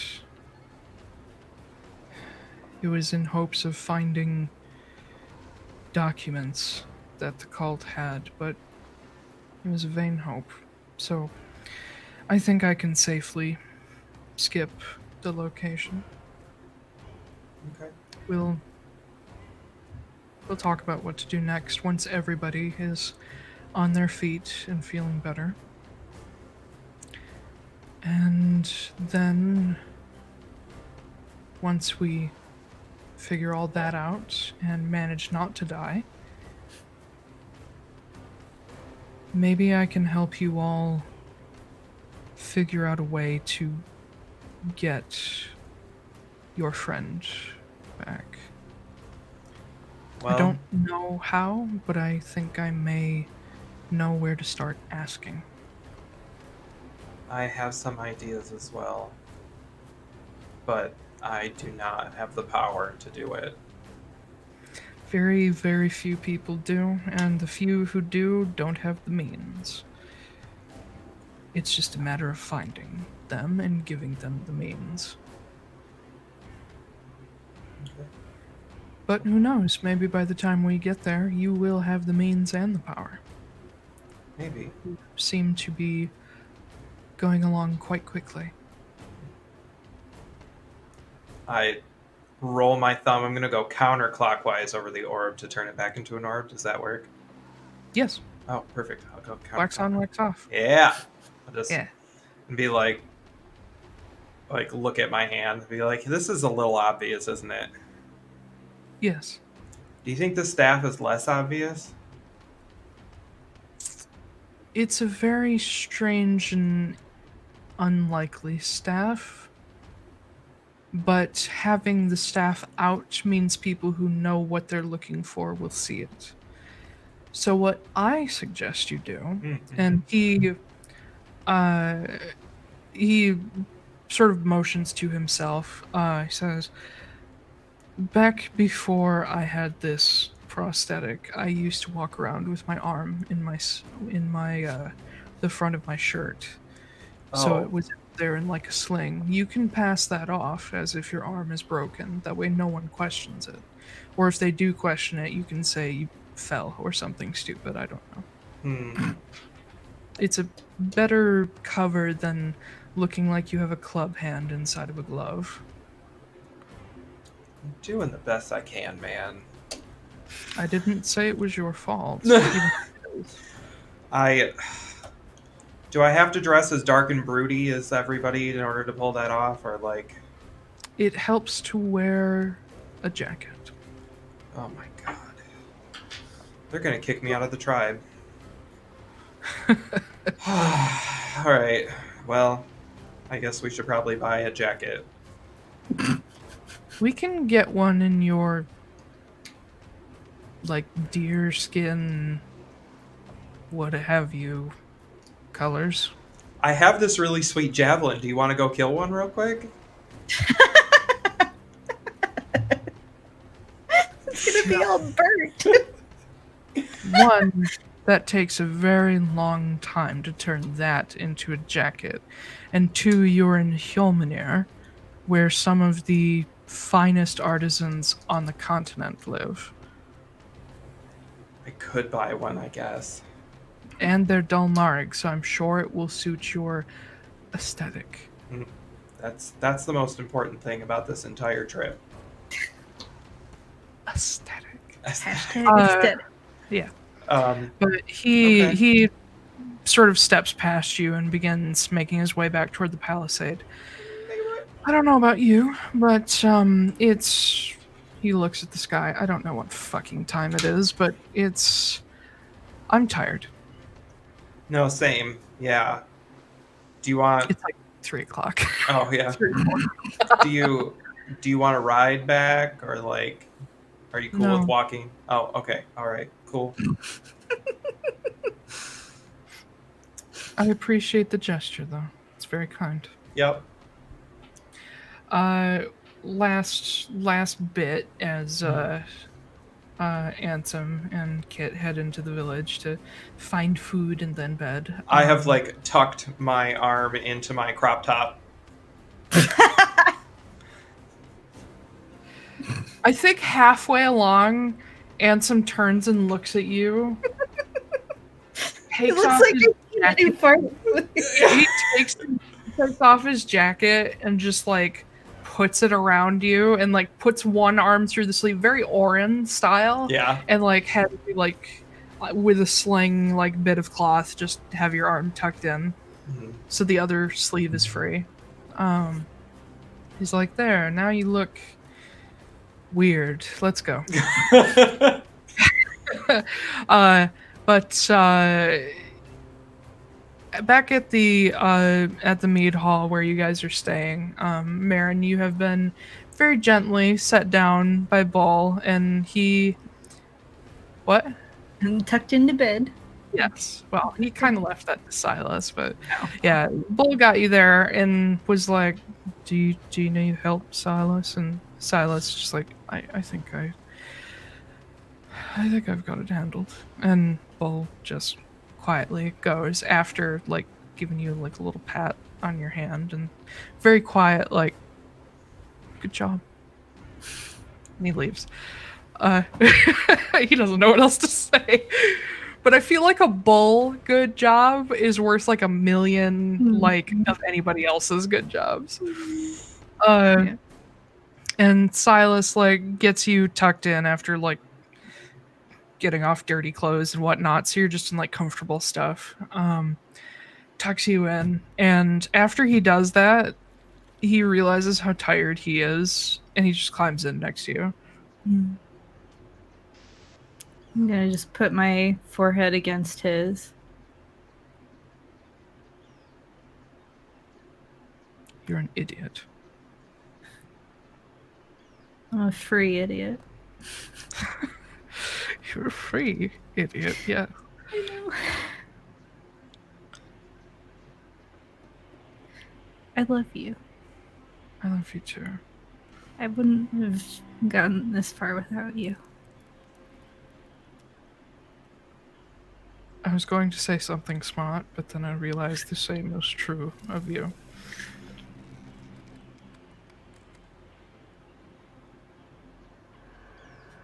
You want to get married or something?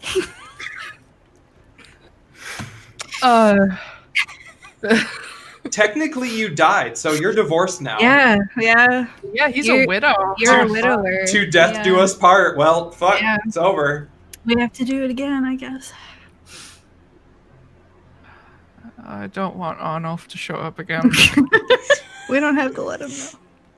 He found out anyway last I time. know. I want that to be the next episode where, like, Arnulf's like, I heard you died. Time to get married. In the far distance, you hear, is there going to be a wedding? Just, And Marin's like, no. And Miss Rhoda is just like, I'm ready. Oh, God. Yeah. Oh, God, the chef. Oh, God. All of the food. Yeah. But yeah. He kind of chuckles to himself at you, and like it actually turns into a full-on laugh. Like you've not heard him laugh in a very long time, and it kind of like turns into like crying laugh, like laughing at how fucking stressed he was. I broke you. I'm sorry. I didn't. I think something else broke. It's not you.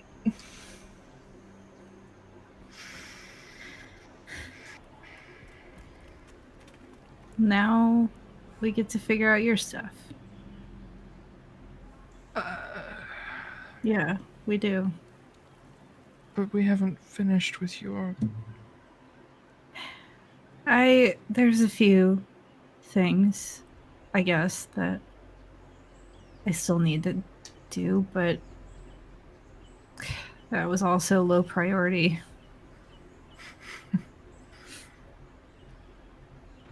Well, you did win. Somehow. You talked down a fallen god. That was the most terrifying thing I've ever done. That was the stupidest thing you've ever done. Yeah, it was. And you set buildings on fire while you're inside.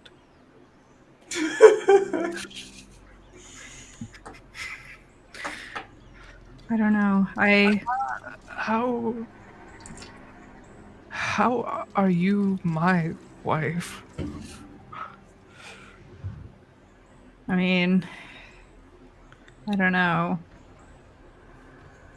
I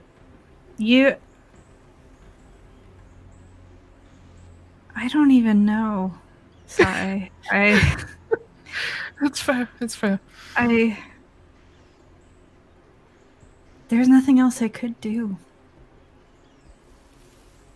I couldn't just let her destroy the world for my own safety.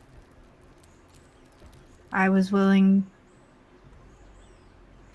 so scared that I was willing to do absolutely anything to stoop so low out of desperation, like some sort of caged animal. But you wouldn't. You told me a long time ago that I would have to do some pretty insane things for you to abandon me. And I knew that was it. And I knew that would be it for Sylphie, too. She would never look at me the same way again. I want to say that you're wrong, but I'm not wrong. I don't know what I would have done if you went through with that. I don't think I would have abandoned you, but I don't think anything would have ever been the same. And my freedom, my independence, it's nothing without you, and without her, and without Kit. So I had to find another way, and if that meant she was going to tear me limb from limb because I backed out, then so be it.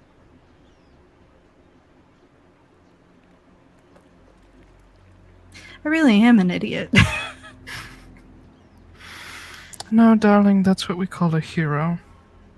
Oh God, don't start that. God.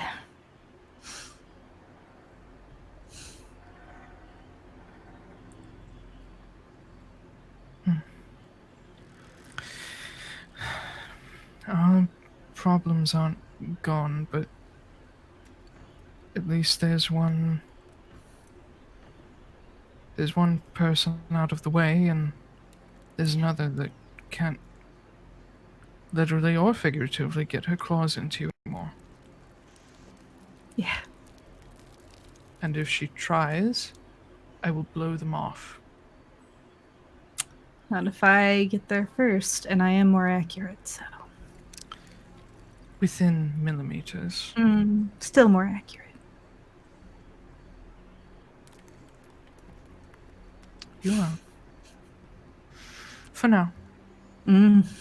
Better get practicing. I will. Go to sleep. You first. I'm not sure I can. I'm tired, but not that kind of tired. Then I guess we'll stay up into the wee hours of the morning together, and I'm asleep. Yeah. He doesn't even finish his sentence, and you're just. Yeah. And I think that's a good spot to end for the night. Wow. Wow. Holy shit. So, That was not the episode I anticipated tonight. Me either. We hit first break, and I was like, "Man, we're really not doing a whole lot this time." Yeah, like, I was just like, I guess we're gonna have a fun Christmas time, like shooting guns and, you know. The best way to spend a holiday is to free your soul from the clutches of Merry fucking Christmas. Yeah, right. Happy solstice, Merry Yule, and all Happy that. Chrysler. Yeah. Happy Crisis. Happy Crisis. Happy Crisis. Crisis averted. Yeah. Yeah. So in Oh. that moment leading up to Kyla popping in, like I was listening to you guys and I was like, this is going to be a similar thing to what happened last time where you're talking about her when I'm like, fuck, she's about to pop in. Yeah. And like I felt my heart pick up because I'm like, uh-oh, let's see what happens. Yeah, that was fun. It was fun. Ooh, but the Senna bit, I'm gonna be really fucking honest. It's entirely improv. Yeah, Oh, yeah, you're I just know. like I you're did not just like I did not- drama. Let's go, drama. yeah. I was like, what better moment for her to show up than the moment Marin feels most vulnerable? Mhm. This is definitely like the And then season you finale. made her feel vulnerable and reminded her she has a heart. I was like so prepared for her to be like, fuck you, and then like power word kill Silas or something, Right. and then be like, now give me the staff, bitch. Like I had a couple ideas of what could happen, and I was going to make you roll a persuasion, but My you persuasion sold it so well. I don't even remember what I fucking said. I don't remember either. I was so about it, but I remember I was like, oh my god, I would be like swayed. And I've always said role play over rolls, so I didn't ask you to roll for it. So this is completely meta, and Kit cannot use this whatsoever. But I am slightly worried about the pocket watch because when I played Ronin, Sanka was jumping through time and caused the calamity 200 years early. And I was like, as soon as she said pocket watch, I was like, oh no. No. We don't want to give her the power to time travel and like get the staff from you sooner or some shit like that. You know what? I think I'm giving her the benefit of the doubt at this point. Yeah, that was... It was convincing. Yeah, I think Kit is giving her the benefit of the doubt as well at this point. I think he still doesn't trust her, but he's also like, it's a pocket watch, and he's definitely going to call Kenna and be like, hey, so what's the deal with this pocket watch? Yeah. So, because the only reason I got into Greenhall was because of Taldana, so Right. it may be more difficult to get back in now. Maybe. You're just gonna have to make something up to tell Dunost, I guess. I never had like the issues that you have with her, like she wasn't communicative, but like I could be like, hey, Webom, what's up? And she'd give me something. You know? I haven't been doing that at all. That's true. I keep wanting to do it, and then I keep forgetting. And so it's just like this never-ending, like, I keep forgetting to call Whale Mom. Yeah. Oops. Yeah. That was a good one. That was a really good one. Yeah, if this was a TV show, this would be like the season finale or whatever. Yeah. I honestly, like, after we did that, I was like, if this campaign ended right now, like, I feel really solid about everything that happened. But I kind of had that too, where I was like, this would be like, if for whatever reason we decided we were done with this campaign, this would be a good spot. Yeah. But I think we can still get quite a lot out of this. Yeah. I have one of the Heidelin staves. We can get something out of it. We gotta kill Cynthia. We gotta kill Alistair. Maybe we'll get Kyla. Who knows? Like, but and we gotta get Filthy back. There's stuff. Do let me say, congratulations on potentially making peace with the longest running villain in Atlaran. It's the power of friendship. She has literally been there from the moment I expanded out of the Heidelin staves within the first 6 months of creating this world. Like, Olgar Heidelin wasn't created yet. I just called the staves the Heidelin staves, and I built a story later. Yeah. Shit. So good job. I honestly, like I said, I really didn't expect it to work. I expected her to be like, fuck you. I could not find a reason to say no. Yeah. Maybe, I don't know, maybe I have a heart. I don't know. She has a heart anyway. I know. Well, I know Senna does. Yeah. It just takes a lot. But yeah, hey, we're still streaming. Oh, it's okay. Yeah. It's okay. This is our after show. Yeah, hello, welcome. We always discuss afterward anyway. Yeah. A little bit, yeah. I am feeling a little odd at this point because me has touched 3 staves in this campaign alone. Mm-hmm. And then every time I've ever played in your world, I end up getting a hold of one. Mm-hmm. Every single time. That's because you're like ambitious. You're just yes. He's like, everybody said don't get this thing, so I should probably go get it. Yeah. That's kind of the hook, is to see how my different players react. Where if I say this thing is fucking horrible and here's all the things it's ever done, there's 2 types of players. One who's like, we need to get the far fuck away as possible from that. And like not get involved with anybody who has anything to do with it. Or there's the do tell people.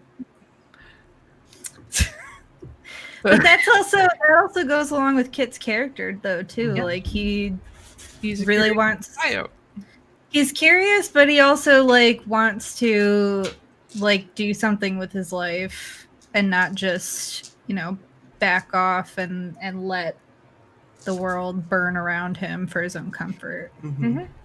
I'm actually curious as to what Kit's final goal will be, because actually I don't know. So not gonna lie. So I don't know what episode it was in. I don't even remember how it came up. I think it was when we were originally talking to Ansem, and he talked about how the Monomarig, the shield broke, and then like the Elder Druid died, and they're like, "Oh, there's no Elder Druid anymore," and I was like, "We know a Druid." Yeah. See, I didn't think about that until just this episode, where Kenna was like, I don't have an Elder Druid. And I was like looking at all the Druids around me, and I was like, I'm the second most powerful person in this room. Like, compared to Kenna. It's like, maybe. We'll see. Yeah. She's currently training Jude, because he's probably about at your power level, give or take.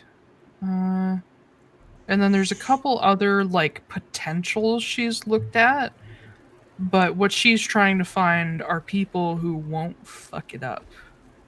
Good luck. So we'll see what happens. Yeah, you met Ansem in Seeger Rave here. Mm-hmm. Yeah. Along with Marin and Ziegler. Oh yeah, Ziegler. Poor guy. So can I say, yes. Kyla was listening. She knows that I went to Vulfira. Yeah, that's doing me a concern. I'm not gonna lie. Yeah. I'm also slightly terrified that Kenna's gonna come back and be like, "Hey, BT Dubs, all of Greensmarch is dead." Oh, I'm 100% sure that all of Greensmarch is dead. 99.9% sure. Can I blame it on Sylphie? No, it was your idea. No, I think Sylphie did it. No. Yeah, we were desperate for money, and Sylphie was like, "Oh my god." You would pin the blame on a dead woman? To stop from being murdered? Yes. When she comes back to life, she is going to kill you herself. That is acceptable. I will have accomplished my goal at that point. It's all when it's entrepreneurship, it's you. It's always you. Like Sophie comes up with some ideas, but Kit acts on everything. Sophie goes along with it up to a point. That's the thing Kit and I have in common, is like kind of that person of action without worrying about if it could go wrong. You're like, well, I hope this goes okay. Sophie was definitely do it. more of me where I was apprehensive about shit, and now Marin, I'm a little more impulsive with decision making. But Yeah, but she's still very like conscientious about like Yeah. waves. yes, yeah. And the whole trickle down effect. Yeah, I don't think about that. Whereas I think, Sylphie was less conscious about that. She was just like, survival. Yeah. Let's focus on that. But I do feel like Marin is more impulsive, but usually it is because she's thinking of that trickle down effect. If she's in trouble, she's like, I need to fix like now. And it's like otherwise this is gonna do something to Silas, or this is gonna do something to quick question. Oh god. Since I died, are my panoplies off my character sheet? Ah, yeah, cool.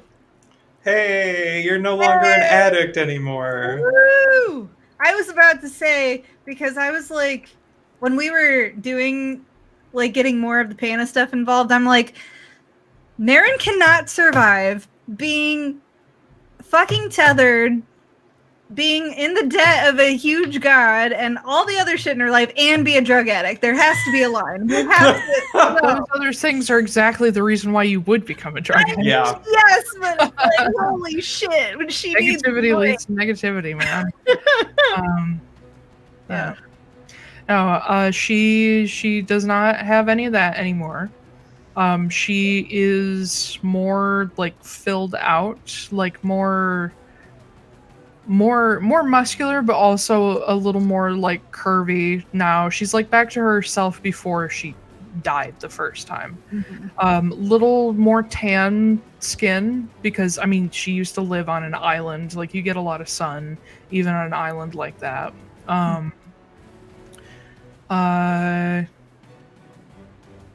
eyes are a staying. lot of her the eye color changed, yes. A lot of her clothes probably will be kind of a tight fit now, so you might want to think about that.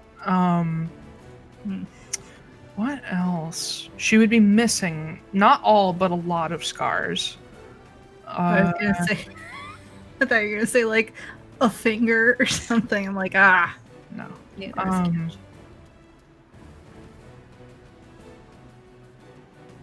What else? Oh, any ghost of the Arbiter tattoo is gone. Yay. Yeah. That's exciting. That's exciting. I'm really wondering where it's gonna go now with her, because those are two big albatrosses around her neck that are gone. Albatrosses? Albatrosses. Yeah. Is that Albatross. a saying? Yes. Yeah, an albatross around your neck. Yeah. Literally never heard that. Well, It's same as a weight around on your shoulders. look it up. Wow. It's a saying. It's a saying. weird. It's a weird visual. I'm sorry. I mean, albatrosses are big, and if they hang around your neck, it's pretty heavy, so it works. No, I know, but like I'm just imagining like a bird with a 6-foot wingspan like hanging around your neck. I mean, yeah. That's the idea. That's weird. Yeah. I didn't come Blame up with Americans. I'm just really excited to see where it's going. I am excited for the way that story thread figured itself out, because I had zero plans for that particular outcome. Oh boy. That's gonna change kind the of- whole world. I'm yes. We just fucked up your world again! Yeah! Ah! Well, that's the whole point of these campaigns, is for you to change the world, literally. So, Mission accomplished. like, this is gonna affect all of Ansem's friends, which is in like the entire Guild of the Gate, Ellen Estelle, Vossner, Dee, all of Dee's siblings, Kenna, all of her family, living or dead, mostly dead. Oh fuck! Anybody that Senna already has a deal with. Oh. Oh. Yeah, I didn't Oh even think fuck! about I need to that. talk to Jalen. Sorry, Jalen. Not Jalen, Riley. Sorry, Riley. Oh dear. Oh dear. Oh dear. Uh-oh. Oh shit. Oh my god. There's so many ramifications. Uh-huh. Uh-huh. Oh my god. I'm also excited now to get to some of Silas's shit. So excited. He doesn't need that right now. No. Aaron needs that. I do have to, because I didn't think Vulfira would actually come up for a while. I do need to actually do some stuff for him. He also owes me a meeting with Vulfira, so I know. yeah. Mm-hmm. All right. Well, Wow. Kitty. thank you, everybody, including you guys, for joining us for that unexpectedly fucking whoa episode. Yeah. Like, hi Pucker. Look. Why does he always just look so upset? Because he is. It's okay. It's okay. Shh. Here, I'm gonna take you this way. I'm gonna take you. Hey, don't go that way. Don't go that way. Don't go that way. No, what are you doing? You're an idiot. He God. doesn't speak English. What a dumb fucking cat, Jesus. You're like, no, seriously, like, I point him right, so he turns his head back left, and he's like, no, I want to go that way. Yeah. He's literally tangled up in my cord, and he's like, no, I'd rather hang myself. Like, it's like, God, you dumb ass cat. Mine is. I have a lot of shit on my desk, but mine's over there at the top. Oh of yeah. Oh, yeah, I see one at the top. Yeah, I've been editing all day, so my desk is really dirty. Where's the second one? Because you haven't shown off Xena. Yeah. I can't pick her up. Ah, I was still getting used to it. She does not like it at all. Gotcha. And yeah. She's still pretty skittish. I feel like maybe people have been rough with her, but like she wants to be touched. Like that's all she wants is just to cuddle up. She does play, but she really just wants to cuddle up. But if you like move your hand to in the corner of her eye or like touch her when she's not ready, she doesn't flip out, but she gets like really fucking rigid for a moment. That's like Bucky. Yeah. That sounds exactly like Bucky, where it's just like if you do something he's not anticipating, he's like, oh. No. But she's actually otherwise pretty confident. It's just touch and like hands that seem to be the thing. She's not really bothered about my feet.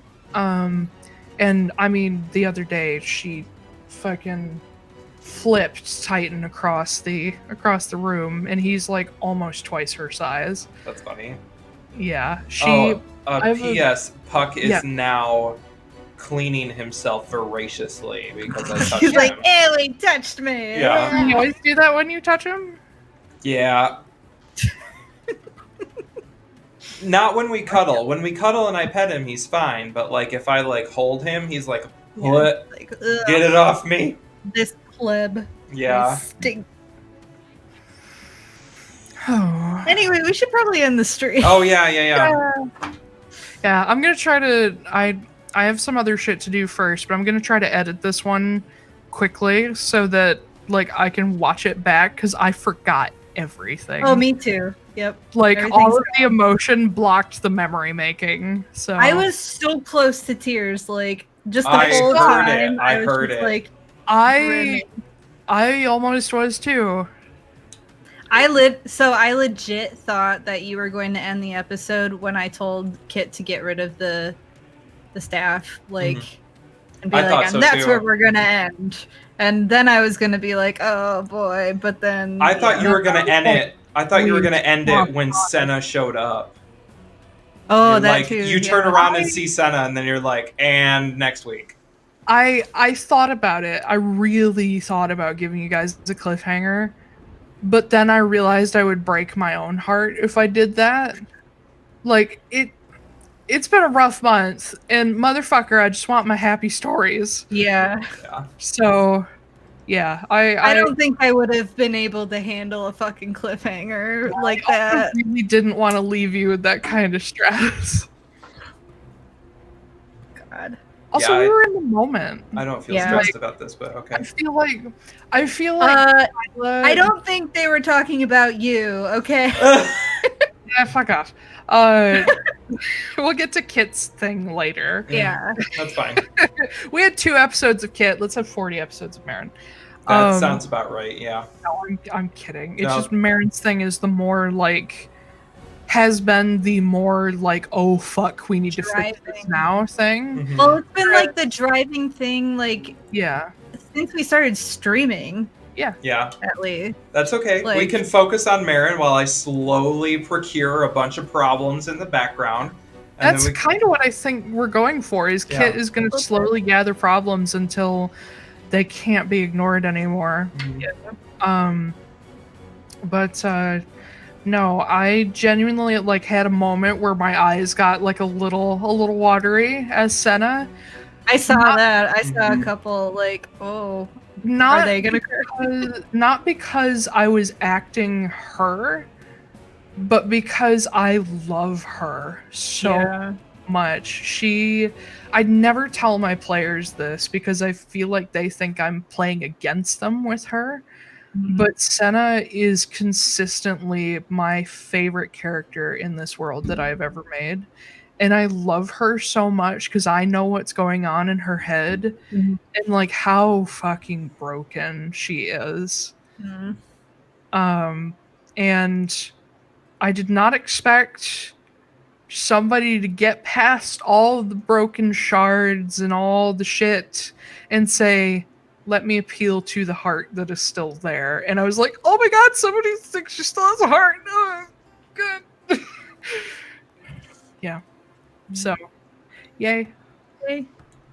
But yeah, we will leave it on that high note and we can figure out what the fuck you guys are going to do next because the entire next leg of your journey just got thrown up in the air. Yep. Yeah, we're gonna have to So- have a discussion about that. Yeah, like we can even discuss it in chat if you guys want to say like I say like a few days pass.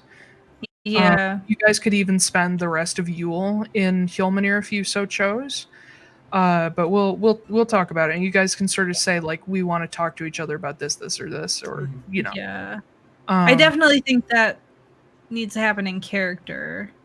But Some of it I think does, but if you guys want to like ask me any questions or like I don't know, throw out suggestions, we can sort of have an idea of how to start, not necessarily script it, but have some ideas. yeah. So we'll talk about it and probably talk about it more after I get the episode finished. But I have a book to finish editing. I am halfway done, and the other half should be done tomorrow. Okay. So That's fine. I am. So what? I got 2 more coming down the pike for you. So Yay! Like yay, but whoa. yeah. No, keep them coming. I need the money. So thank you everybody for joining us. Desperation. That was a doozy. Yeah. You can find us. I hope you'll stick with us because I love this fucking story. Me too. You can find us on Twitter at Atlaran ADVCo. Links are below here on Twitch. They will also be on YouTube with VOD and podcast and so on and so forth. What else do we have? Oh, we post VODs and podcasts every Wednesday morning. So you can take it with you to work if you have a 5-hour drive. But Astrid, tell us about yourself. Oh yes, hello. My name is Astrid. Okay, That was Jester. I was about to say I was trying to go for like a German. That was a accent. really weird mix of accents that you just did all together there, but Yeah, but I love it. almost became Jester at like a small moment, Mhm. but I was like, Yeah. no, serious, don't. But go ahead. Hey guys, the Heidling cult is like so cool. So cool. So cool. Yes, my name is Astrid Knight. You can find me on Twitter at Astrid Knight. Or no, wait, Astrid K Writes. Yes, that's right. Yep. And you can find me at my website, astridknight.com. I'm a writer. I'm writing a book about D&D. It's very cool. It's really cool, you guys. Yeah, Cool, super cool, you guys. so cool. Mm-hmm. Yeah, that's it. Wow. Blake. Okay. I'm Blake R. Wolfe. You can find me at blakerwolfe.com or Blake R. Wolfe on Twitter, BlakerWolfe. Just released in December the first book in a fantasy series. Taiylor is currently finishing up the edits for book 2, which is being released 3 full weeks ahead of schedule on February 1st. Yeah. Book 3 is in process. I've currently got 5 chapters written so far. And I'm also working on a nonfiction book for writers about how to write your first novel. And I actually picked a title today, and it's super goofy, and I kind of want to share it. So you know how when you read self-help books, they have like this is the title of the book, subtitle, whole bunch of shit. Like, so you have lots of keywords and stuff. Mine is How to Write Your First Novel, Set Goals, Finish Projects, Conquer Writer's Block, and Change Your Life. Oh, Yeah. what a seminar. Right? You can find me next time at a convention of some sort, I'm sure. Yeah. Honestly, you could get asked to one with a book like that. Well, No, you we'll can. see. You don't even have to get asked. Like yeah, you can. TEDx talk. Yeah. Well, you can go to any convention and be like, "Hey, I'm gonna sign up for a panel, and this is what my panel is," and they can be like, "Okay, cool." Nice. And then you can do the panel, and then you can sell your books at a booth. Hell yeah. Yeah. So the book is set to be about 13 or 14 chapters. So, and I've got the chapter list. So like 50K ish? I don't know if it's going to be that long or not. But so I talk about things like finding your writing style and how to get past some common things that people run into, like writer's block or perfectionism, or learning how to tap into a flow state so that you can write faster without thinking about it, stuff like that. So hopefully it'll be helpful to someone. I hope. Wish and I could both use that. Yeah. And I've got 2 more ideas for sequels to this book, so it would be a mini series. There's gonna be so much fucking editing this year. I'm pumped. All right. Did you say punked or pumped? Pumped. Oh, pumped. Okay. I thought you said punked. Feel so punked. I feel so punked, you guys. So punked. But yeah, that's me. Zemnian accent. Am I speaking Zemnia? Yeah. So Taiylor, tell us about yourself. Hello, everybody. Everything you just saw was real. I promise. Hi, I'm Taiylor. You can find me on Twitter at Taiylor Wallace, TAIYLORWALLACE. I see you smile every time I say that, Ben. It's just because of the way you say it. It has nothing to do with what you do. It's the inflection every time. Well, every time I tell somebody, Every time I tell somebody, I'm like TAIYLOR. They're like, okay, TAYLOR. And I'm like, no, TAIYLOR. Because I have to stop for their brain to catch up. I feel like it works. Anyway, you can find me there. Hopefully my Twitter feed will get a little lighter now that some shit's over. So that'll be fun. I tend to share my projects whenever I'm working on them. I should make a couple posts about what I'm doing right now. And I tend to share around our stuff whenever that comes up. And that also appears on the Atlaran ADV Co. Twitter occasionally as well. You can find me at sonderediting.com as well, where if you have a book, after you read Ben's nonfiction book, when that's done and you get your first book done, if you need to get it edited for a price that will not require your firstborn child, I'm your person. I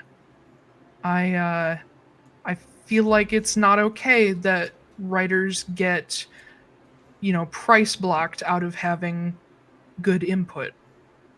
So Yeah. You can find me there, and let me know if you need my help. I got a whole portfolio for you. So I have, or you have a wonderful rest of your night. You guys too. Thank you for this. This genuinely one of the best sessions I've had in like a year. It So was good.